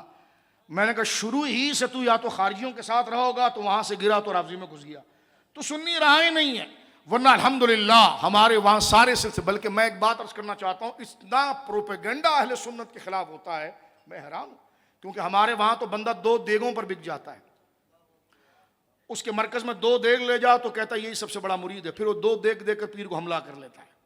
میں سب کی بات نہیں کر رہا، ہم تو اتنے نفس پرست ہیں، جو ہماری عزت کرے ہم اس کی ہو جاتے ہیں، بعد میں وہ بھلے صحابہ کے خلاف باتیں کرتا رہے، کہ اس نے ہماری عزت کر لی، ہماری مسجد بنا لی، ہمارا آستانہ بنا لیا، ہمارا جھنڈا لگا دیا، بعد میں وہ صحابہ کے لیے۔ تو بھائی تو یہ جو کر رہا ہے تو جہنم میں جائے گا، تیرا یہ تعارف جو ہے یہ اولیاء کے لیے، مسئلہ میں سمجھانے کے لیے، ڈانٹ نہیں رہا، نفی نہیں کر رہا، معاذ اللہ۔ اب آپ دیکھیں ہمارے آستانے ضروری ہیں، وہ تربیت کے مرکز ہیں، لیکن اس کے لیے شرائط ویسے ہی ہے جیسے مسجد کے مصلی کے امام کی ہوتی ہے، کہ جو امامت کے مسائل کو جانتا ہو، جو طریقت کے مسائل کو نہیں جانتا صرف بیٹا ہو کر سجادہ بن جائے، ایسا نہیں ہو سکتا۔ دیکھیں دربار شریف اور مزارات پر ہمارے وہاں آستانے، ہم آبادی کی دعا کرتے ہیں، بلکہ ہماری خود نسبت درگاہوں سے بھی الحمدللہ تعالی، ادھر اوپر بابا فرید کے مزار، شیخ الاسلام رضی اللہ عنہ کے مزار کا فوٹو لگا ہوتا ہے، سرکار غوث اعظم کے دربار کا فوٹو لگا ہوا ہوتا ہے، یعنی مزار کا عکس جو ان کا تربت مبارک ہے اس کا لہا، جو شخصی فوٹو بناتے ہیں، جو فرضی فوٹو غوث اعظم کے بنائے گئے، یہ حرام و ناجائز ہے۔ فرضی فوٹو بنا دیا گیا، کشتی نکال رہے ہیں تو ہاتھ آگے بڑھا دیا ہے، یہ جہالت ہے، اس کا اہل سنت سے کوئی تعلق نہیں۔ نہ ایسی فوٹو گھر میں لگانا جائز ہے، نہ اس کو ماننا جائز ہے، اور نہ اس کی تعظیم بھی حرام ہے۔ چاہے مرشد ہمارے سامنے ہو، ابھی گزرے ہو، ان کا حقیقی فوٹو موجود ہو۔ غوث پاک کو تو کسی نے نہیں دیکھا، تو فرضی فوٹو، ہرا امامہ پہنا ہوا ہے، داڑھی بھی عجیب سی جو ہو گیا کہ حد شرع سے کم ہے، اور بنایا ہوا ہے کہ دو زانوں پہ بیٹھے ہوئے ہیں، ہرا جبہ پہنا ہوا، بڑی مشہور تصویر جگہ جگہ دیکھتے ہیں آپ، اور جناب وہ ہاتھ کا اشارہ کر رہے ہیں، ڈوبی ہوئی کشتی نکل رہی ہے، ٹھیک ہے نا، اب یہ ڈوبی ہوئی کشتی نکل رہی ہے میرے دوستو، اس کرامت کے ہم قائل ضرور ہیں۔ اللہ رب العالمین جل والا خارق عادت ان کے ہاتھوں پر قائم کر دے۔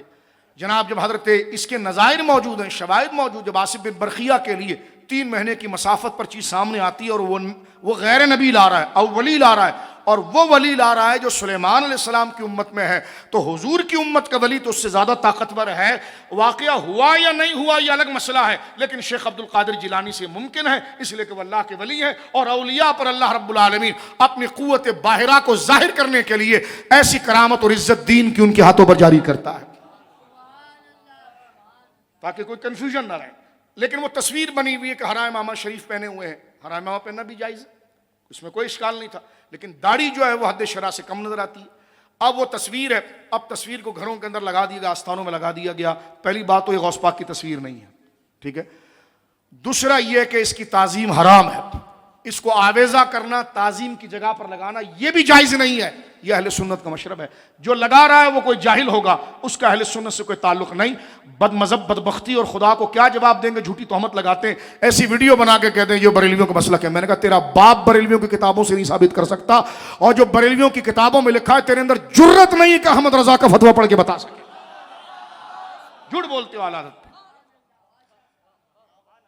اعلیٰ حضرت واحد شخص ہے کہ جس نے عورتوں کو قبروں پر آنے منع کیا، تھانوی نے اجازت دی ہے، جس نے راستہ کھولا، فتح امدادیہ پڑھی ہے، موضوع میرا یہ نہیں ہے، جس نے اجازت دی اس کو تم نے شہنشاہ بنایا ہوا ہے، اور جس نے ہندوستان کے اندر ایک ایک بدعات کا رد کیا، امکان کذب کا مسئلہ میں نے واضح کیا ہے، امتناع نظیر کا مسئلہ واضح کیا ہے، تو جتنی بدعات اعتقادی اور عملی تھی اس کی دھجیاں جس نے اڑائی ہے اور سنت اور عقیدہ قدیمہ کو قائم کیا، ان ہستیوں میں کئی اکابر علماء ہیں، اسی صف میں ایک روشن نام امام اہل سنت امام احمد رضا کا ہے۔ آپ بھی ویڈیو دیکھ رہے ہو، یہ کوئی مشرب نہیں، قبروں کو سجدہ کرنا، طواف کرنا سب ناجائز ہے، کوئی مشرب نہیں ہے۔ تو یہ تصویریں آویزہ کرنا حرام ہے۔ چلو غوث اعظم کو تو کسی نے نہیں دیکھا، آج اگر کسی کے مرشد حیات ہیں، اب وہ انتقال کر گئے، تو اپنے آستانے پر ان کا فوٹو لگا رہا ہے، یہ بھی حرام ہے۔ اس کو تعظیم کی جگہ پر لگائے، یہ بھی گناہ ہے، اس کی تعظیم کرے، یہ بھی گناہ ہے۔ یہ اہل سنت و جماعت کا مشرب ہے۔ اب آگے چلیے، جو بات میں آپ کے سامنے عرض کرنا چاہ رہا تھا وہ یہی ہے میرے دوستو۔ دیکھیے کہ حضرت بابا فرید رحمۃ اللہ علیہ کے مزار کی تصویر یہ جائز ہے، کیونکہ وہ جاندار کی تصویر نہیں ہے۔ غوث اعظم کی گنبد شریف کی تصویر بالکل جائز ہے اور بڑی باعث برکت ہے، اعلیٰ حضرت کا پورا اس پر رسالہ ہے، ٹھیک ہے۔ حضرت غریب نواز کی گنبد کا آپ لگائیے، بالکل جائز ہے، باعث برکت ہے، اس کو لگانے میں کوئی حرج نہیں۔ اب وہ تصاویر سارے بزرگوں کی لگی ہوئی ہے، لیکن کبھی ہم نے کوشش نہیں کی کہ انہوں نے زندگی کیسے گزاری اور ان کا عقیدہ کیسے رہا اور ان کے معمولات کیسے رہے، تو اسی لیے یہ ساری باتیں قانون کے طور پر اہل سنت کی آپ کو بیان کی جا رہی ہیں۔ میرے سامنے اب روایت موجود ہے طبرانی معجم الکبیر کی، اس میں دیکھیں جناب رسول کریم صلی اللہ علیہ وسلم نے خود اپنے اہل بیت کا مقام کیا بیان کیا۔ کیونکہ تاکہ ہماری فکروں کے اندر شرعی درستگی آ جائے اور پھر ہم حسین ابن علی مولا حسین کی بارگاہ میں جب جائیں تو یہ تربیت کی دوسری نشست ہے. اب بتائیے وہ بارگاہ کتنی حرمت والی ہے جس کی وجہ سے ہم اپنے ذہنوں کی تطہیر، اس کا غسل اور اس کا وضو کر رہے ہیں شریعت کی مبارک تعلیم کے ساتھ، اور اس نیت کے ساتھ کہ بے ادبی کبھی نہ آئے. اس حدیث کو پڑھنے کا اس حدیث کے ساتھ ایک واقعہ موجود ہے، اور سن لیجیے آپ. قرآن کریم میں میرے بھائی بہنوں یہ بڑا مبارک واقعہ ہے. میں تھوڑی ڈیٹیل اس لیے بیان کرتا ہوں کہ ہمارے دوست کہتے ہیں کہ اس کے ساتھ کوئی اخلاقی مضامین بھی بیان کریں، اور وہ اچھا کہتے ہیں. تو اس لیے کچھ پردے کے احکامات بھی آتے ہیں، کچھ غیر شرعی باتیں یہاں پر جو رواج پا گئی ہے وہ بھی چیزیں آتی ہیں. تمام چیزیں اس کے اندر گویا کہ ہم ذکر کرتے ہیں. قرآن مجید میں ایک بڑا مقدس واقعہ، کیونکہ قرآن کریم کا بہت بڑا حصہ واقعات پر بھی ہے. قرآن کریم کا ایک بہت بڑا حصہ واقعات پر بھی، انبیاء کے واقعات، گزرے ہوئے صالحین کے واقعات پر موجود ہے. سورہ بقرہ کے اندر کئی واقعات ہیں. قرآن میں یوں تو سب سے زیادہ واقعہ حضرت موسیٰ علیہ السلام کا. حضرت موسیٰ علیہ السلام کی قوم کا ایک واقعہ موجود ہے. وہ یہ ہے کہ قوم جو تھی حضرت موسیٰ علیہ السلام کی، یعنی اللہ کی طرف سے ان پر انعامات بے شمار ہوئے. کمانے دھمانے کی کوئی ضرورت نہیں ہے. ان کے گھر کے آگے بٹیر کا بھونا ہوا گوشت، فارمی بٹیر نہیں، دیسی بٹیر، ہاں، بٹیر کا بھونا ہوا گوشت اور بہترین کشمش اور اعلی میوہ جات سے کشید کیا ہوا میٹھا ٹھنڈا شربت بھر کے ہر دروازے کے آگے رکھ دیں. جتنے فیملی ممبر کتنے 6 8 اتنا ہی فرشتے رکھ کر دروازے کے آگے چلے جائیں. اللہ نے اتنا اللہ نے اتنا انعام کیا. وہ صبح اٹھے، کوئی کام دھام کی ضرورت نہیں، گئے باہر، انہوں نے جناب جو ہے کہ وہ گوشت اٹھایا، کھائے، شربت پیا، گھر میں بیٹھے رہے. ہاضمہ بھی ان کا درست، کپڑے بھی نہیں خریدنے، کپڑے بھی بڑھ رہے ہیں، سب کچھ. بعد میں ان کے اندر ناشکری آ گئی. انہوں نے کہا یار ہم تو گوشت کھا کے تھک گئے ہیں، تو ایسا کیوں نہ ہو کہ یہ نہ آئیں، ہمیں پیاز چاہیے، دال چاہیے، اور گویا کہ پیاز، دال، یہ ساری چیزیں، ککڑیاں چاہیے. ارے اللہ رب العالمین نے فرمایا عجیب بات ہے، ہم تم کو اعلیٰ غذا کھلا رہے ہیں شکر کرنے کی بجائے.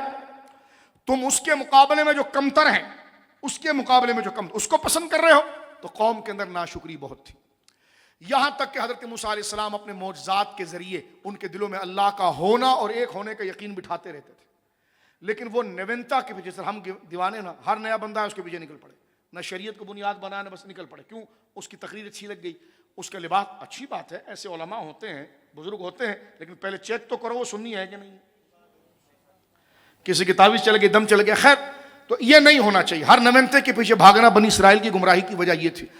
اب وہ ایک ایک چیز کے اندر تنوع اور اللہ رب العالمین کی نافرمانی کرنا، شرک کے اندر مبتلا کرنا، یہاں تک ہوا کہ رب کی ذات اتنی ناراض ہوئی کہ اللہ نے ان کو غم کے عذاب میں مبتلا کیا.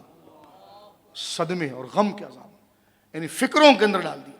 اور حال یہ تھا، جس کا ایک میں روایت کے خلاصہ تقریری انداز میں کہہ رہا ہوں، ایک میدان ہے جس کو میدان طے کہتے ہیں، بڑا میدان ہے ملک شام کے سامنے. سمجھیے کہ ملک شام انبیاء کی زمین، یہ موجودہ سیریا نہیں بلکہ فلسطین وغیرہ سب اس کے اندر شامل تھا. اس زمانے میں ہوتا یہ تھا، آج بھی اگر آپ دیکھیں ہمارے کراچی سے باہر نکل کے کئی علاقوں میں شہر قلعوں کے اندر ہوتے تھے.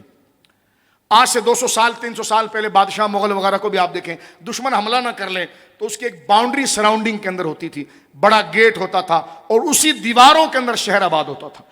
تو اب جو انبیاء کرام کا شہر ملک شام ہے وہ سامنے موجود ہے، اور اس کے سامنے ایک بڑا میدان ہے.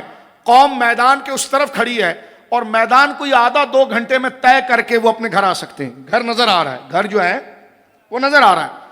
اللہ رب العالمین نے ان کو ایسے غم کے اندر ڈالا.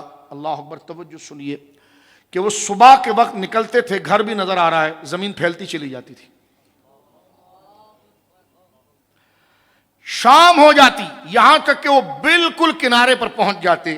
اب وہ انٹر ہی ہونا جا رہے ہیں تو وہ تھک جاتے، تو ایک دوسرے کو مشورہ کرتے ہیں، یار اب تھک گئے، اب تو آ ہی گئے، صبح اٹھیں گے ہنستے اندر چلے جائیں گے. تو ایسا کرتے ہیں کہ آرام کر لیتے ہیں اور صبح ہم اندر چلیں. صبح اٹھتے تو وہیں پائے جاتے جہاں سے انہوں نے سفر شروع کیا تھا. بعض علماء لکھتے ہیں اپنی تفاسیر میں، تقریر اور تعلیم کے لیے 40 سال گزر گئے. گھر سامنے ہو، امیدیں سامنے ہو، بندہ نہ پا سکے. بعض لوگوں کو پیٹ خراب ہونے کی وجہ سے بدخوابی ہوتی ہے اور خواب لمبا ہو جاتا ہے. ایسے کبھی خواب لوگ ہمیں بتاتے ہیں, چیز کو پانا چاہ رہا ہے لیکن نہیں مل رہی ہے, اٹھتا ہے تو پورا بدن تھکا ہوا ہوتا ہے, آج میری طبیعت ٹھیک نہیں ہے, میں نے خواب ایسا دیکھا کہ میں بھاگتا ہی رہا, ایسا ہوتا ہے, دوڑتا ہی رہا. تو یہ غم جو اپنی امید کو نہ پکڑ سکے اور جو اپنا مقصد اور مقصود ہے اس کو نہ پکڑ سکے, تو اب 40 سال تک ان کو یہ غم لگا رہا. اب وہ چاہتے تھے کہ اللہ رب العالمین ہمیں معاف کر دے اور ہم سے خدا کی قدرت درگزر فرمائے. قرآن کریم کی آیت نازل ہو گئی. شاہ عبدالعزیز صاحب تفسیر عزیز شریف میں اس کا مبارک اشارہ دیتے ہیں, طبرانی میں بھی روایت موجود ہے. اللہ رب العالمین جل وعلا نے ان کی توبہ کے وقت کو قریب کیا جب ان کو مکمل طور پر پتا چل گیا کہ رب ناراض ہے. اب اس میدان کے اندر وہ معافیاں مانگ رہے ہیں, استغفر اللہ یا اللہ معاف کر دے, لیکن کوئی معافی قبول نہیں ہو رہی. لیکن جب وقت مکمل ہوا اور ان کو پوری سزا مل گئی, دماغ ٹھکانے پر آ گیا, اب اللہ رب العالمین جل وعلا نے ان کے لیے ماحول کو سازگار کیا اور ان کو کہا کیا کہہ رہے تھے میدان میں مجھ سے معافی کے لیے. یہ میں مرادی معنی کی تقریر کر رہا ہوں. کیا کہہ رہے تھے؟ انہوں نے کہا یا اللہ کہہ رہے تھے تو ہمیں معاف کر دے, استغفر اللہ. فرما ہاں یہ جملہ جو تم کہہ رہے تھے نا کہ یا اللہ معاف کر دے, یہ یہاں نہیں کہنا, وہ سامنے جو شہر کا دروازہ نظر آ رہا ہے, کہاں کہ اس دروازے کے نیچے یہ دعا کرنا. کہنا یہی ہے, کہنا یہی ہے, بولی یہی ہوگی کہ یا اللہ معاف کر دے, لیکن یہاں نہیں کہنا ہے. وہ میرے محبوبوں کا جو شہر ہے نا انبیاء, ان کا جو دروازہ ہے اس کے نیچے سے گزرتے ہوئے کہنا ہے. یعنی زبان پر یہ ہو کہ یا اللہ معاف کر دے اور سر پر میرے محبوبوں کے دروازے کے آثار ہو, پھر دیکھو گے کہ تم میری رحمت کیسے برستی ہے. یعنی یہاں پر بتانا مقصود یہ ہے کہ معاف اللہ ہی کرے گا, لیکن اس کی مرضی کی جگہوں پر کرے گا. ٹھیک ہے نا. یہ کہتے ہیں کیوں اللہ رب العالمین کراچی میں نہیں سنتا ہے جو بابا فرید کے عرس میں چلے گئے تم؟ اللہ نہیں سن رہا تھا جو تم داتا صاحب چلے گئے؟ اللہ نہیں سن رہا تھا عبدالشاہ شاہ غازی گئے؟ میں نے کہا آپ بھی کچھ گنجے گنجے نظر آ رہے ہیں. کہنے لگا ہاں میں عمرہ کر کے آیا ہوں. میں نے کہا کیوں اس مسجد میں خدا نہیں سن رہا تھا, مسجد الحرام گئے؟ میں نے کہا حضرت سننے کا مسئلہ نہیں ہے, وہ سنتا ہر جگہ سے ہے, راضی ہر جگہ سے نہیں ہوتا. تو لہذا مسئلہ ہے راضی ہونے کا. اہل سنت سماعت کا انکار کون کر سکتا ہے؟ اللہ سنتا ہر جگہ سے ہے, راضی ہر جگہ سے نہیں ہوتا. حرم سارا اس کا ہے لیکن بلاتا مقام ابراہیم پر ہے. فرما واتخذوا من مقام ابراہیم مصلی, آؤ میرے حرم کے اندر اس مقام ابراہیم کو مصلی بنا دو. اب مقام ابراہیم سے مراد اگر ایک تفسیر کے مطابق اس پتھر کو مراد لیں تب بھی اہل سنت کا کام ہے, اگر اس سے پورا حرم مراد لے تب بھی ہماری کامیابی ہے. کسی نے کہا اس پتھر کی طرف تھوڑی بلا رہا ہے, تو میں نے کہا مقام ابراہیم کی تو بات ہوئی ہے کہ مقام ابراہیم سے مراد پوری مسجد حرام ہے. میں نے کہا اس سے ہمارا مدعا ثابت ہوا کہ پورا حرم ہے لیکن معنی پہچانا جا رہا ہے, تعارف کرا جا رہا ہے مقام ابراہیم سے. ہم تو اس کو 2 فٹ پر رکھ رہے تھے, تو نے اس کو 2 کلومیٹر پر پھیلا دیا. ہم بات جو کر رہے ہوں تو سمجھ نہیں رہا, پتھر ہو یا پورا حرم ہو, اس کو حرم کہہ کر نہیں مقام ابراہیم کہہ کر خطاب کیا جا رہا ہے, محبوب کے نام سے پکارا جا رہا ہے. یہ اہل سنت کا مشرب ہے. تو اب آپ دیکھیے قرآن یہ کہتا ہے, ان سے کہا گیا وَادْخُلُوا الْبَابَ وَادْخُلُوا الْبَابَ سُجَّدًا, ان سے کہا گیا کہ داخل ہو جاؤ اس دروازے کے نیچے سجدہ کرتے ہوئے. قاضی ثناء اللہ صاحب تفسیر مزری شریف میں لکھتے ہیں کہ سجدہ کرتے ہوئے کیسے گزریں گے؟ سجدہ جب بندہ کرتا ہے تو وہ تو جھکا ہوا ہوتا, چلے گا کیسے؟ اور اللہ فرما وَادْخُلُوا الْبَابَ سُجَّدًا, داخل ہو جاؤ اس باب دروازے میں سجدہ کرتے ہوئے, اور زبان سے کہو حِطَّةٌ نَغْفِرْ لَكُمْ, یا اللہ ہماری خطاؤں کو بخش دے اور ہمیں معاف فرما. تو فرمایا یہاں سے مراد سجدے کی ہیت نہیں ہے, سجدہ ہے عبادت کے معنی میں. تو دل میں رب کریم کی عبادت ہو اور اس کی الوہیت, اس کی عطا, اس کی ربوبیت اور اس کی شان کبریائی کا یقین ہو. سجدہ یہی پیدا کرتا ہے, عبادت کا جذبہ ہو, دل میں عبادت کا جذبہ ہو, اور زبان کے اوپر جو ہے کہ توبہ کے جملے ہو, اور جہاں سے تم گزر رہے ہو وہ باب حطہ, وہ توبہ والا دروازہ ہو. فرمائے 3 چیزوں کو جوڑ دو, جو تم وہ جملہ کہہ رہے تھے نا وہ جملہ وہاں مقبول نہیں ہوا, یہاں مقبول ہو جائے گا. تو لہٰذا اس دروازے کو کہا گیا باب حطہ, توبہ کا دروازہ. کس کو جی؟ جو اللہ ہر جگہ سن رہا ہے تو اس کو، تو میں نے کہا اس کو توبہ کا دروازہ قرآن نے کہا کیا تعبیر کر دو، تفسیر کرتے ہوئے بھاگ جاتے ہیں، اس کا کوئی تفسیر ہی نہیں کرتے. میں کئی تفاسیر ان کے دیکھتا رہا، تفہیم فلاں تفہیم فلاں تفہیم فلاں. تو میں نے کہا پہلے فہم لے آئیں پھر تفہیم آئے گی، پہلے خود کا فہم ہو تو پھر آگے تفہیم ہونا، آگے سمجھائیں. رکھو ذرا مرد کی طرح اس مسئلے کو حل کرو نا. جو یہاں کہا گیا وادخلوا الباب، یہ کوئی حبس آیت ہے معاذ اللہ؟ کیا جملہ کہا جا رہا ہے کہ داخل ہو جاؤ اس دروازے کے اندر سجدہ کرتے ہوئے اور زبان سے کہو یا اللہ ہمیں معاف کر دے. تو وہ دروازے میں ایسی کیا خاصیت ہے، اس گراؤنڈ میں کیوں نہیں معاف کرتا؟ کیونکہ وہ دروازہ اللہ کے نبیوں کے شہر کا دروازہ ہے. یہاں سے عقیدہ نکلا کہ جو اللہ والے ہوتے ہیں ان کی نسبت والی جگہ باعث برکت، اللہ کی بارگاہ میں قبولیت اور نیکی میں بڑھانے کا ذریعہ بن جاتی ہے. واقعہ سن لیا آپ نے. اب یہی حضور سید عالم فرما رہے ہیں، یہ میرے سامنے روایت طبرانی کی موجود ہے، اور یہی قول آپ کو شاہ صاحب کی کتاب تفسیر عزیزی شریف کے اندر مولا مرتضیٰ سے ملے گا. اور وہاں جو قول لیا گیا وہ مصنف ابن ابی شیبہ سے لیا گیا ہے. امام بخاری رحمہ اللہ کے دادا استاذ علامہ حضرت صاحب ابن ابی شیبہ مصنف کے نام سے. اور روایت کیا ہے؟ حضور سید عالم صلی اللہ علیہ وسلم کا یہ ارشاد گرامی ہے. میں یہ بلکہ یہ سند میرے سامنے میں پڑھتا ہوں.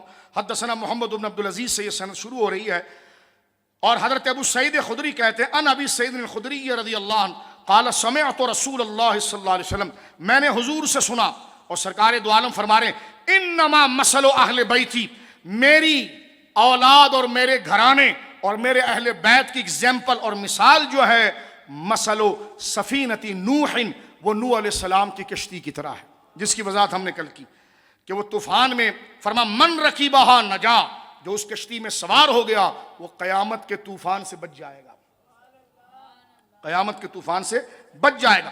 حضور سید عالم فرما رہے ہیں میرے اور آپ کے آقا ومن تخلف عنہا، جو اس کشتی میں سوار ہونے سے رہ گیا اور پیچھے چلا گیا غرق، وہ غرق ہو گیا. فرما سنو آگے حضور کہہ رہے ہیں انما مثل اہل بیتی فیکم، میرے گھرانے کی مثال تمہارے گھرانوں کے مقابلے پر کیسے ہے؟ فرما مثل باب حتۃ فی بنی اسرائیل من دخل غفر لہ، جیسے بنی اسرائیل کا وہ دروازہ تھا باب توبہ، جو اس کے قریب آیا بخش دیا گیا، تو جو میرے اہل بیت کے قریب آیا وہ بخش دیا گیا. یہ طبرانی کے اندر یہ مرفوع روایت ہے. اور حضرت شاہ عبد العزیز صاحب نے مولا مرتضیٰ کا قول نقل کیا ہے کہ مولا مرتضیٰ شیر خدا کے سامنے یہ آیت پڑھی گئی تھی، یہی سورہ بقرہ کی آیت. تو حضرت مولا مرتضیٰ نے مجمع میں دیکھ کر فرمایا تم نے یہ آیت پڑھی جس میں بنی اسرائیل کا ذکر آیا، ان کو اس دروازے کے نیچے بلایا گیا. بات سمجھ میں آ رہی؟ اللہ توبہ وہاں بھی سن سکتا ہے، لیکن قبول کہاں کر رہا ہے؟ ان کی دہلیز پر، کہ جو شہر انبیاء کا ہے. حضرت مولا مرتضیٰ نے کہا کہ تم نے بنی اسرائیل، سمجھ گئے نا واقعہ، تاکہ حوالہ سمجھ میں آئے کسی کو کنوے کرنے کے لیے. حضرت شیر خدا فرماتے ہیں شاہ عبد العزیز امام اہل سنت، ہمارے اکابر ہیں اہل سنت کے امام ہے، تفسیر عزیزی شریف کے اندر آپ نے اسی آیت کے تحت مصنف کا حوالہ لیا ہے، اور وہاں پر حضرت مولا نے فرمایا کہ تم نے دیکھا کہ بنی اسرائیل کے گناہ کیسے بخشے گئے؟ کہاں؟ تو فرمایا اس امت کا باب حتیٰ ہم اہل بیت ہیں. فرمایا اس امت کا باب رجوع اور توبہ جو ہمارے سے جڑا غفر لہ، اللہ رب العالمین اس کی خطاؤں کو معاف کر دے گا.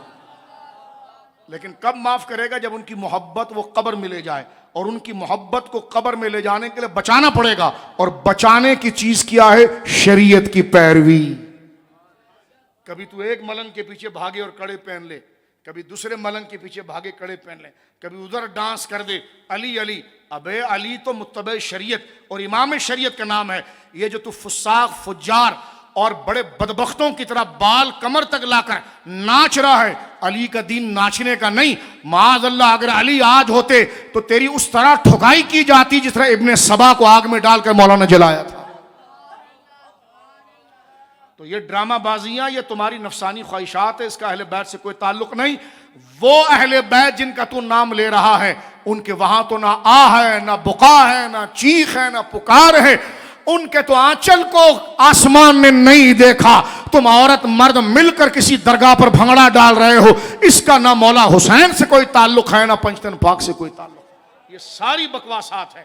شریعت کو پامال کر اہل بیت کا نام لیا جاتا ہے عمل شریعت کے لیے، پیروی شریعت کے لیے، اطاعت شریعت کے لیے ان کا نام لے کر اگر غیر شرعی کام کی، خرافات کی، ہندوانہ رسم کی، اور وہ چیزیں جس کو شریعت نے حرام قرار دیا ہے ٹائٹل بورڈ ان کا لگا کر، معاذ اللہ نشہ، خرابیاں، عورت مرد کا اختلاط، بھنگڑے، یہ تم کرو اور نام پنجتن پا کر لکھو، تو بدبختو اوروں کو تو کم عذاب، تم خبیثوں کو زیادہ ملے گا۔ ایک تو حرام کام لیا اور اس پر نام معاذ اللہ علی پاک جیسی ہستیوں کا لکھ دیا۔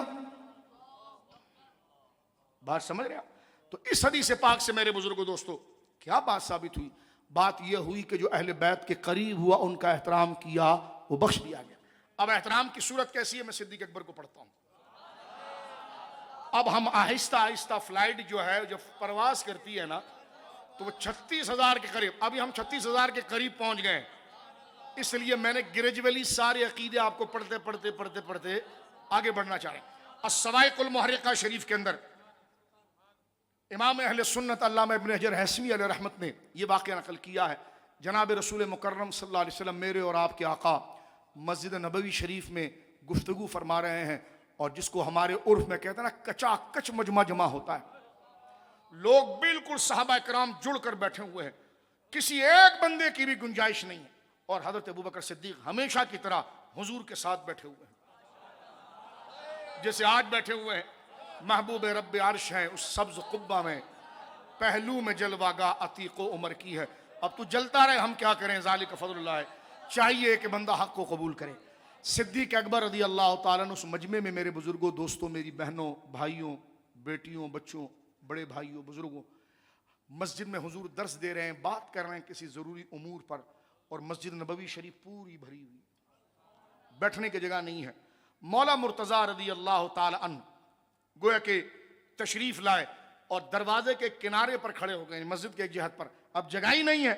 بات کرتے کرتے آہستہ سے نظر پڑ گئی جناب جو ہے وہ حضرت ابوبکر صدیق رضی اللہ تعالیٰ عنہ کی اس طرف۔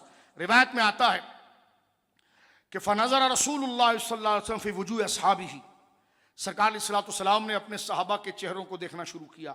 ایہم یوسعو لہو، کہ کون ہے جو جگہ کھولتا ہے علی کے لیے؟ علی بھائی۔ سرکار نے حکم نہیں دیا، صرف ایسی سرسری بظاہر الفاظ کہہ رہا ہوں سرسری کا، آپ نے ایسی توجہ فرمائی تو کہتے ہیں وَكَانَ أَبُو بَكْرٍ جَالِسًا عَنْ يَمِينِ رسول اللہ صلی اللہ علیہ وسلم، اس وقت سیدنا صدیق اکبر حضور کے دائیں طرف بیٹھے ہوئے تھے۔ فَتَزَحْزَحَ لَهُ عَنْ مَجْلِسِهِ، آپ ایسے اپنے آپ کو پیچھے گھسیٹنے لگے، فتزحزح، اپنے آپ کو حضرت ابوبکر صدیق پیچھے آپ کرنے لگے۔ وقال ہا ہنا یا ابا الحسین، جگہ بن گئی، اے ابا الحسین، اے حسن کے ابو علی میرے بھائی، یہ جگہ بن گئی، ادھر آ جاؤ۔ یعنی پیچھے کر کے حضرت ابوبکر صدیق نے جگہ بنا دی۔ فجلس بین النبی صلی اللہ علیہ وسلم و بین ابی بکر، حضرت اب کیسی جگہ بنائی، کیسی جگہ بنائی ابوبکر صدیق نے کہ ایک طرف حضور ہیں اور ایک طرف ابوبکر ہیں اور بیچ میں علی کو بٹھا لیا۔ فتزحزح له عن مجلسه، آپ اپنے مجلس میں آپ جگہ بنانے لگے، تھوڑے کھسکنا جس کو کہتے ہیں، پیچھے ہٹنا کہتے ہیں، آپ نے جگہ بنائی۔ وقال ہا ہونا یا ابا الحسن، ہا ہونا، آ جاؤ آ جاؤ، جگہ ہے، کیا دیکھ رہے ہو، بس آ جاؤ علی آ جاؤ۔ حضرت علی کو بلایا، فجلسا، بیٹھ گئے علی، بین النبی و بین ابی بکر صلی اللہ علیہ وسلم رضی اللہ عنہ، حضرت نبی پاک صلی اللہ علیہ وسلم اور ابو بکر کے درمیان بیٹھ گئے۔ جب بیٹھ گئے، قال انس، حضور کے خاص خادم جو بالکل خدمت میں رہتے تھے بچے، حضرت انس، انہوں نے دیکھا فرأیت سرور فی وجہ رسول اللہ، کہتے ہیں میں نے حضور کے چہرے پر بہت سرور اور خوشی کو دیکھا۔ فقال انس فرأیت سرور فی وجہ رسول اللہ صلی اللہ علیہ وسلم، میں نے بہت زیادہ خوشی اور خوشی کی تازگی میں نے جو ہے حضور سید عالم کے چہرے پر دیکھی۔ ثم اقبل علی ابی بکر فقال، حضور علیہ الصلوۃ والسلام نے جب تو پھر آگے سے علی جو ہے وہ ابو بکر صدیق کی طرف آئے، اور یہ قول کا مصداق حضور ہی کی طرف جاتا، فقال کا منصوبہ فرما، فقال یا ابا بکر انما یعرف الفضل لأہل الفضل ذو فضل، حضور نے فرمایا اے ابو بکر، بے شک جو خود فضیلت والا ہوتا ہے وہ اہل فضیلت کی فضیلت کو جانتا ہے۔ فرمایا یعرف الفضل، جانتا ہے فضیلت کو، لأہل الفضل، اہل فضل کی فضیلت کو جانتا ہے کون؟ ذو فضل، جو افضلیت والا ہوتا ہے، جو فضیلت والا ہوتا ہے۔ ابو بکر دراصل خود تو عزت والا ہے، فضیلت والا ہے، اس لیے علی کی عزت و فضل کو تو نے جانا اور تو نے فوراً توجہ بنائی۔ جانتے سب صحابہ فضل والے تھے، لیکن وقت میں سبقت لے جانا، فرمایا علی ابو بکر ایسا فضل میں افضل ہوا کہ اس سے کبھی بھی داعیہ میں اشتباہ نہیں ہوتا ہے، یہ فضل کے لیے ہمیشہ تیار رہتا ہے۔ ادھر دو باتیں بڑی قیمتی میں عرض کروں گا آپ کے سامنے، تصوف کی سنیے گا۔ ایک تو دیکھیں یہاں سے یہ بات واضح ہوئی، حضرت ابو بکر صدیق نے حضرت مولا مرتضیٰ شیر خدا کے لیے جگہ بنائی اور حضور نے فرمایا کہ تو خود عزت والا ہے۔ مثال کے طور پر لوگ اچھے کپڑے پہنے، اچھا امامہ باندھے، اچھا سوٹ پہن لیں، اچھے جوتے پہن لیں، اس سے بندہ خاندانی نہیں لگتا۔ ہاں یہ اچھی چیز ہے، وضع کا ہونا یہ بہت اچھی بات ہے، یہ باطن کی صفائی تطہیر کا اظہار ہے کہ جناب کہ نئے کپڑے نہیں تو دھلے ہوئے پہنتا ہے، ایسے کپڑے نہیں پہنتا جس میں بدبو آ جائے، میل کچیل ہو جائے، یہ باطن کی نفاست کی علامت ہے اور یہ بہت اچھی عادت ہے کہ بندے کا چہرہ دھلا ہوا ہو، دانت مانجے ہوئے ہوں، کیونکہ سرکار علیہ الصلوۃ والسلام نے اس پر بڑا زور دیا ہے، اس پر ہم نے کئی جمعے پڑھائے ہیں کہ صفائی کا خیال، بدن سے بدبو کے بھپکے نہ آئیں، یہاں تک کہ فرمایا کہ جب وضو کرو تو پھر آگے تک کرو، گردنوں کا مسا، یہ سارا کیا ہے تاکہ میل کچیل بدبو نکل جائے، یہ فضل۔ لیکن اصل میں جو فضل یہ ہے، خاندانی وہ ہوتا ہے جو کسی کی قدر کو جانتا ہے۔ کسی عزت والے کی عزت کرتے ہوئے اگر آپ کسی کو دیکھیں نا تو آپ کہیں گے واقعی میں نسلی ہے، اس لیے یہ نیک لوگوں کی عزت کر رہا ہے۔ اور کم نسل وہ ہوتا ہے جو متکبر ہوتا ہے اور وہ اللہ والوں کی قدر کو نہیں جانتا۔ لہٰذا جب آپ کسی صاحب عزت، یعنی ایک بندہ عزت کے لائق ہے، علم والا ہے، شرافت والا ہے، اور آپ کو کوئی نہیں جانتا اور آپ بڑے ادب سے اس سے مل رہے ہیں، تو وہاں کیونکہ دو قسم کے لوگ ہوتے ہیں، ایک بالکل غبی اور بھونگا قسم کا ہوتا ہے، وہ موٹی عقل کا، اور ایک باریک عقل کے ہوتے ہیں، وہ آپ کو جانیں گے لیکن سمجھ جائیں گے، آگے کے پوچھیں گے آپ کہاں کے رہنے والے ہیں، کہا کیوں پوچھ رہے ہیں، کہا کہ آپ کی ادا بتا رہی ہے کہ آپ کی فطرت بڑی نسلی ہے، آپ کے ماں باپ اور آپ کے خون یا کہیں سے آپ کی تربیت کسی نسلی بندے نے کی ہے، اس لیے آپ عزت والوں کی عزت کر رہے ہیں۔ یہ ہمیشہ سمجھ، اس لیے اپنے بچوں کو بزرگوں کی عزت، بڑوں کی عزت، مساجد کی عزت، علماء کی عزت، مشائخ کی عزت، خانقاہوں کی عزت، مزارات، اولیاء، صحابہ، اہل بیت، اپنے سے بڑے کا ادب، آگے سے ملنا کیسے، بات کیسے کرنا، یہ اصل میں شرافت ہے۔ آپ ان کو کاروبار وغیرہ دے رہے ہیں، یہ ثانوی چیز ہے، اصل جو آپ کے نسب اور آپ کے کردار کو باقی رکھے گا وہ ان کا اخلاق ہے اور مزاج ہے۔ پہلی چیز یہ پتا چلی تو پتا چلا کہ حضرت ابو بکر صدیق کو حضور نے فرمایا ابو بکر تو خود فضل والا ہے، تو خود خاندانی ہے، تو خود بڑی پاکیزہ فکر والا ہے، اس لیے اوروں کی توجہ نہیں گئی، اور بھی سارے فضل والے، لیکن جو تو نے فوراً کام کر گیا نا، اس کو آگے بتاتا ہوں، فرمایا تیرا فضل اتنا بیدار ہے کہ کبھی سوتا ہی نہیں ہے اور تو کوئی وقت ضائع نہیں کرتا۔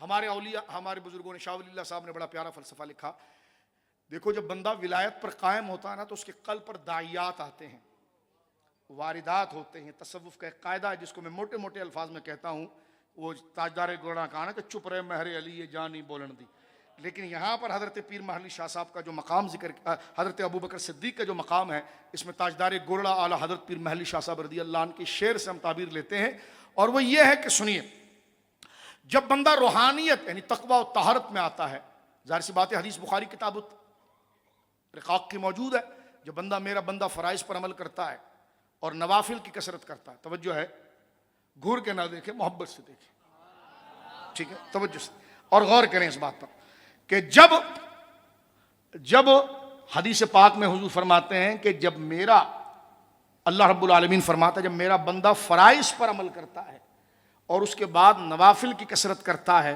تو میرے قریب آ جاتا ہے، میرے قریب آ جاتا ہے، اور اتنا قریب آتا ہے کہ میرے انوار اس کے ہاتھ بن جاتے ہیں جس سے وہ پکڑتا ہے، میرے انوار اس کی آنکھیں بن جاتے ہیں، یہ مرتبہ روحانیت شروع ہو جاتا ہے۔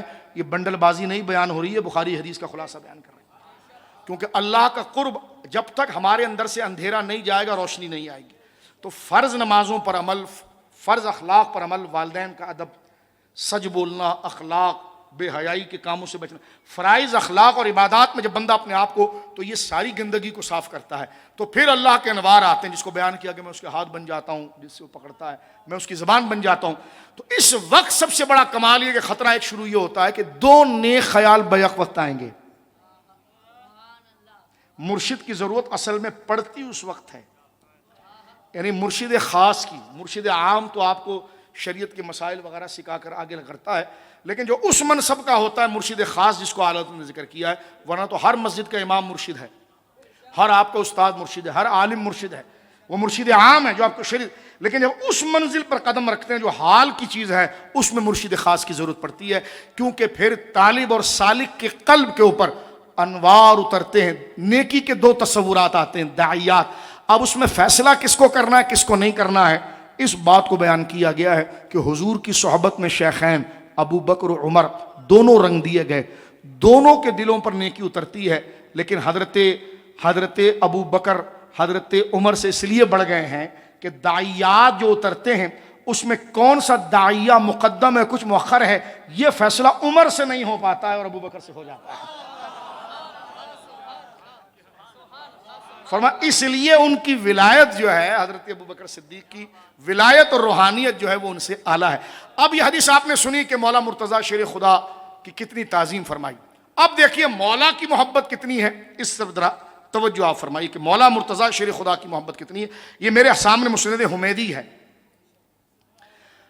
وہاں پر یہ ہے کہ اہل بیت کی محبت کے تناظر میں ہم یہ بات کر رہے ہیں کہ حضور نے فرمایا کہ تو نے علی کی تعظیم کی ابو بکر, دراصل خود تو تعظیم والا ہے, عظمت والا ہے, فضل والا ہے, اس لیے تو نے اہل فضل کی تعظیم کی ہے. ایک بات.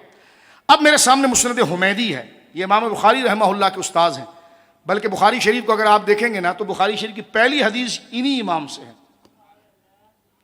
حدثنا, پہلی حدیث جو ہے وہ امام بخاری کے کئی استاذ ہیں نا, ان میں سے امام بخاری نے درجنوں استاذوں سے, ایک استاد آپ کے محمد بن مسلمہ, ان سے حدیث غالباً 52 نمبر پر حدیث نیت آ رہی ہے, انما الاعمال بالنیات. لیکن آپ نے دیکھو امام بخاری کو لوگ معاذ اللہ ناسبی کہتے ہیں, بعض تفضیلی کہتے ہیں انہوں نے ناسبی ہے. تو میں نے کہا اصول کافی پڑھانا, بخاری کیوں پڑھاتا مدرسے میں؟ پھر جب تیرے کو بخاری کا طرز ہی نہیں سمجھ میں آتا ہے تو ادھر چلے جا اپنے مدرسے میں, ان کا ختم. بخاری سے یہ جھوٹ الزام ہے. ہر محدث کا ایک اصول و ضابطہ ہوتا ہے حدیث لینے کا. امام بخاری رحمۃ اللہ علیہ کو اہل بیت سے محبت کتنی, ذرا سنیے. حدیث نیت انما الاعمال بالنیات, اعمال کا دار و مدار, بولیے اعمال کا دار و مدار نیت پر ہے. یہ حدیث امام بخاری نے اپنی کتاب میں پہلے مقامات میں دو جگہ پر لائے ہیں. ایک تو سب سے پہلی حدیث ہے حدیث نیت فاروق اعظم سے, یہی حدیث فاروق اعظم سے لائے ہیں آپ نے غالباً حدیث نمبر 50 یا 52 میں. فرق کیا ہے, متن میں تھوڑا سا فرق ہے, لیکن امام بخاری رحمۃ اللہ علیہ نے یہ حدیث اپنے دو استادوں سے سنی ہے. ایک امام حمیدی سے سنی ہے, توجہ کرنا, بڑی لذت والی بات بتا رہا ہوں آپ کو میں, ہے یوں بیان کرتے ہیں سنی داستان اہل بیت. سرکار تاج الشریعہ کے کرم سے میں آپ کو بتا, غور کیجیے. پہلی جو اپنے ایک استاد امام حمیدی سے بھی آپ نے روایت آپ تک پہنچی ہے انما الاعمال بالنیات, اور اپنے ایک استاد محمد بن مسلمہ سے بھی پہنچی ہے انما الاعمال بالنیات. لیکن محمد بن مسلمہ والا جو روایت ہے ان کو بالکل 50-52 نمبر پر کیا, اور انما الاعمال بالنیات یہی حدیث جب حضرت امام حمیدی سے آئی تو پہلے لے کر آئے. بخاری شروع ہو رہی ہے تو فرماتے ہیں حدثنا حمیدی, مجھے حدیث بیان کی ہے میرے استاد حمیدی نے. ہم نے اس بات پر غور کیا کہ یہ کیا بات ہے, یہ حدیث تو محمد بن مسلمہ سے بھی تھی, ان سے کیوں نہیں لی؟ ہم نے کہا کوئی وجہ ضرور ہوگی, جبکہ اس الفاظ میں کوئی ڈیٹیل بھی تھے, لیکن اس کو چھوڑ کر یہ الفاظ مختصر کیوں لیے؟ تحقیق کیا گیا تو امام بخاری شریف کے شروع کر رہے ہیں اور پہلی حدیث اپنے استاد حمیدی سے لے رہے ہیں. اس کی وجہ یہ کہ یہ رسول اللہ کے خاندان سے ہیں, یہ قریشی ہیں, یہ قریشی. کو سمجھ میں آیا آپ کو؟ تو نسبتوں میں تم بریلوی کہتے ہو, تو دیکھو امام بخاری کہاں سے آ رہے ہیں. تو بریلویوں نے کوئی نیا ایجاد نہیں کیا, بریلوی ہی اہل سنت ہیں, جو بزرگوں کے مضامین تھے وہی یہیں پر نسبتوں کے آتے ہیں, اور سنی نسبتوں کا دیوانہ ہوتا ہے, جا رہا ہے بس جا رہا ہے. کسی نے نکالا کوئی کاغذ اور اس میں کوئی مٹی تھی, کیا مدینے کی ہے, تو سارا کام چھوڑ کے دیکھنے لگ گیا کہ واہ ذرا ٹھیک ہے, کیونکہ نسبت کیا جی, نسبت تو امام بخاری رحمۃ اللہ علیہ نے، میرے بزرگوں دوستوں بہنوں، یہ حدیث امام حمیدی سے لی۔ اب میرے پاس انہی کی حدیث کی کتاب، امام حمیدی نے خود ایک حدیث کی کتاب لکھی ہے نا، مسند حمیدی، جیسا مسند حمیدی اور مسند ابی عوانہ کچھ سال پہلے شائع ہوئی، تو میرے سامنے مسند حمیدی ہے۔ اس سے ایک روایت میں آپ کے سامنے پڑھ رہا ہوں، مسند حمیدی حدیث نمبر 6۔ تفصیل ہو گئی، اب دوبارہ پھر پیچھے آئے، ایک لمبی سیر آپ کو مکہ مدینہ کی کرا کر دوبارہ بارگاہ اہل بیت کی خوشبو پاتے ہیں۔ ابھی آپ نے حدیث سنی ہے کہ اہل بیت کی محبت واجب ہے، ٹھیک ہے۔ دوست کہتے ہیں کہ بہت لمبا چکر لگتا ہے، ہم نے کہا چکر اس لیے لگتا ہے کہ یہ لمحے زندگی میں بار بار نہیں آتے، کیا یہ کرم نہیں بزرگوں کا کہ دوبارہ اسٹیشن پر آ کر پھر اس بس میں دوبارہ سفر شروع کرتے ہیں؟ ذالک فضل اللہ یؤتی من یشاء، قالوا سبحانک لا علم لنا الا ما علمتنا انک انت العلیم الحکیم۔ دیکھیے ابھی تک ہم نے جو سیکھا ہے، آخری باتوں کی طرف ہم چل رہے ہیں، ہم نے جو سیکھا ہے وہ تمام چیزیں کہ اہل بیت سے عشق اور محبت یہ ایمان کے واجبات میں سے، اس پر احادیث سنی اور اس پر پہلا عمل حضرت ابوبکر صدیق کا لیا۔ توجہ ہے، آج کیونکہ شب جمعہ ہے ہم بیان کو جلدی ختم کریں گے، تو سنیں اس بات کو کہ حضرت ابوبکر صدیق نے بھرے مجمع کے اندر خود پر بوجھ کیا، اپنی ٹانگیں سمیٹی، حالانکہ جسمانی حیت کے اعتبار سے آپ کا بدن بظاہر جس کو کہتا ہے نا بھاری ہونا وہ بھی تھا، لیکن آپ نے اپنے بدن کو سمیٹا، فتزحزح، اور علی کے لیے جواب بنائی اور آواز دی، یا ابوالحسن آجا۔ کیسے لاڑ سے بولا ہوگا، ہائے ہائے، اس لفظ کو میں کہتا ہوں کہ مسجد نبوی کو یادگار بن گیا، کتنا پیارا جملہ ابوبکر صدیق کی زبان سے، یا ابوالحسن، بولو سبحان اللہ، کیا لطافت اور روحانیت ہوگی۔ انشاءاللہ ان کے صدقے بخش دیے جائیں گے، ابوبکر صدیق کے غلاموں میں آئیں گے۔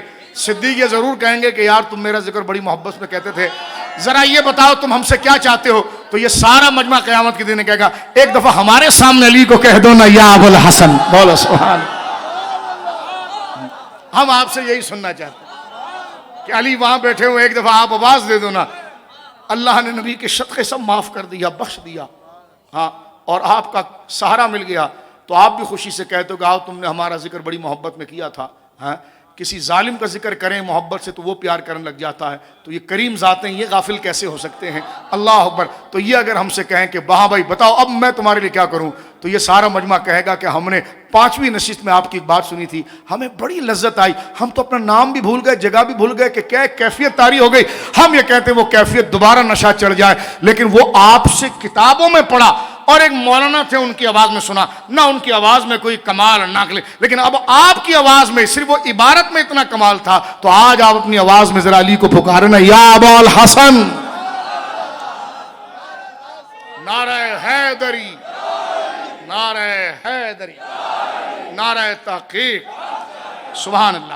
اب آپ دیکھیں اپنے آپ کو انہوں نے سمیٹا اور سمیٹ کر آپ نے جگہ دے دی، تو حضور نے فرمایا، سرکار کا چہرہ کھل گیا اور حضور نے فرمایا، اے ابو بکر تو خود فضل والا ہے، اس لیے فضل والوں کو جانتا ہے۔ اب تعریف محبت ہوتی دونوں طرف سے، الحب ہمارے وہاں مشہور ہے، الحب جانبین والبغض ہکذا، الحب جانبین، اگر آپ مجھ سے محبت کریں گے تو کیوں، محبت یہ بدلہ ہے، محبت دونوں طرف سے ہوتی ہے اور بغض بھی دونوں طرف سے ہوتا ہے۔ فرمایا الحب جانبین، یہاں سے اتنی محبت ہے کس سے، ابو علی سے۔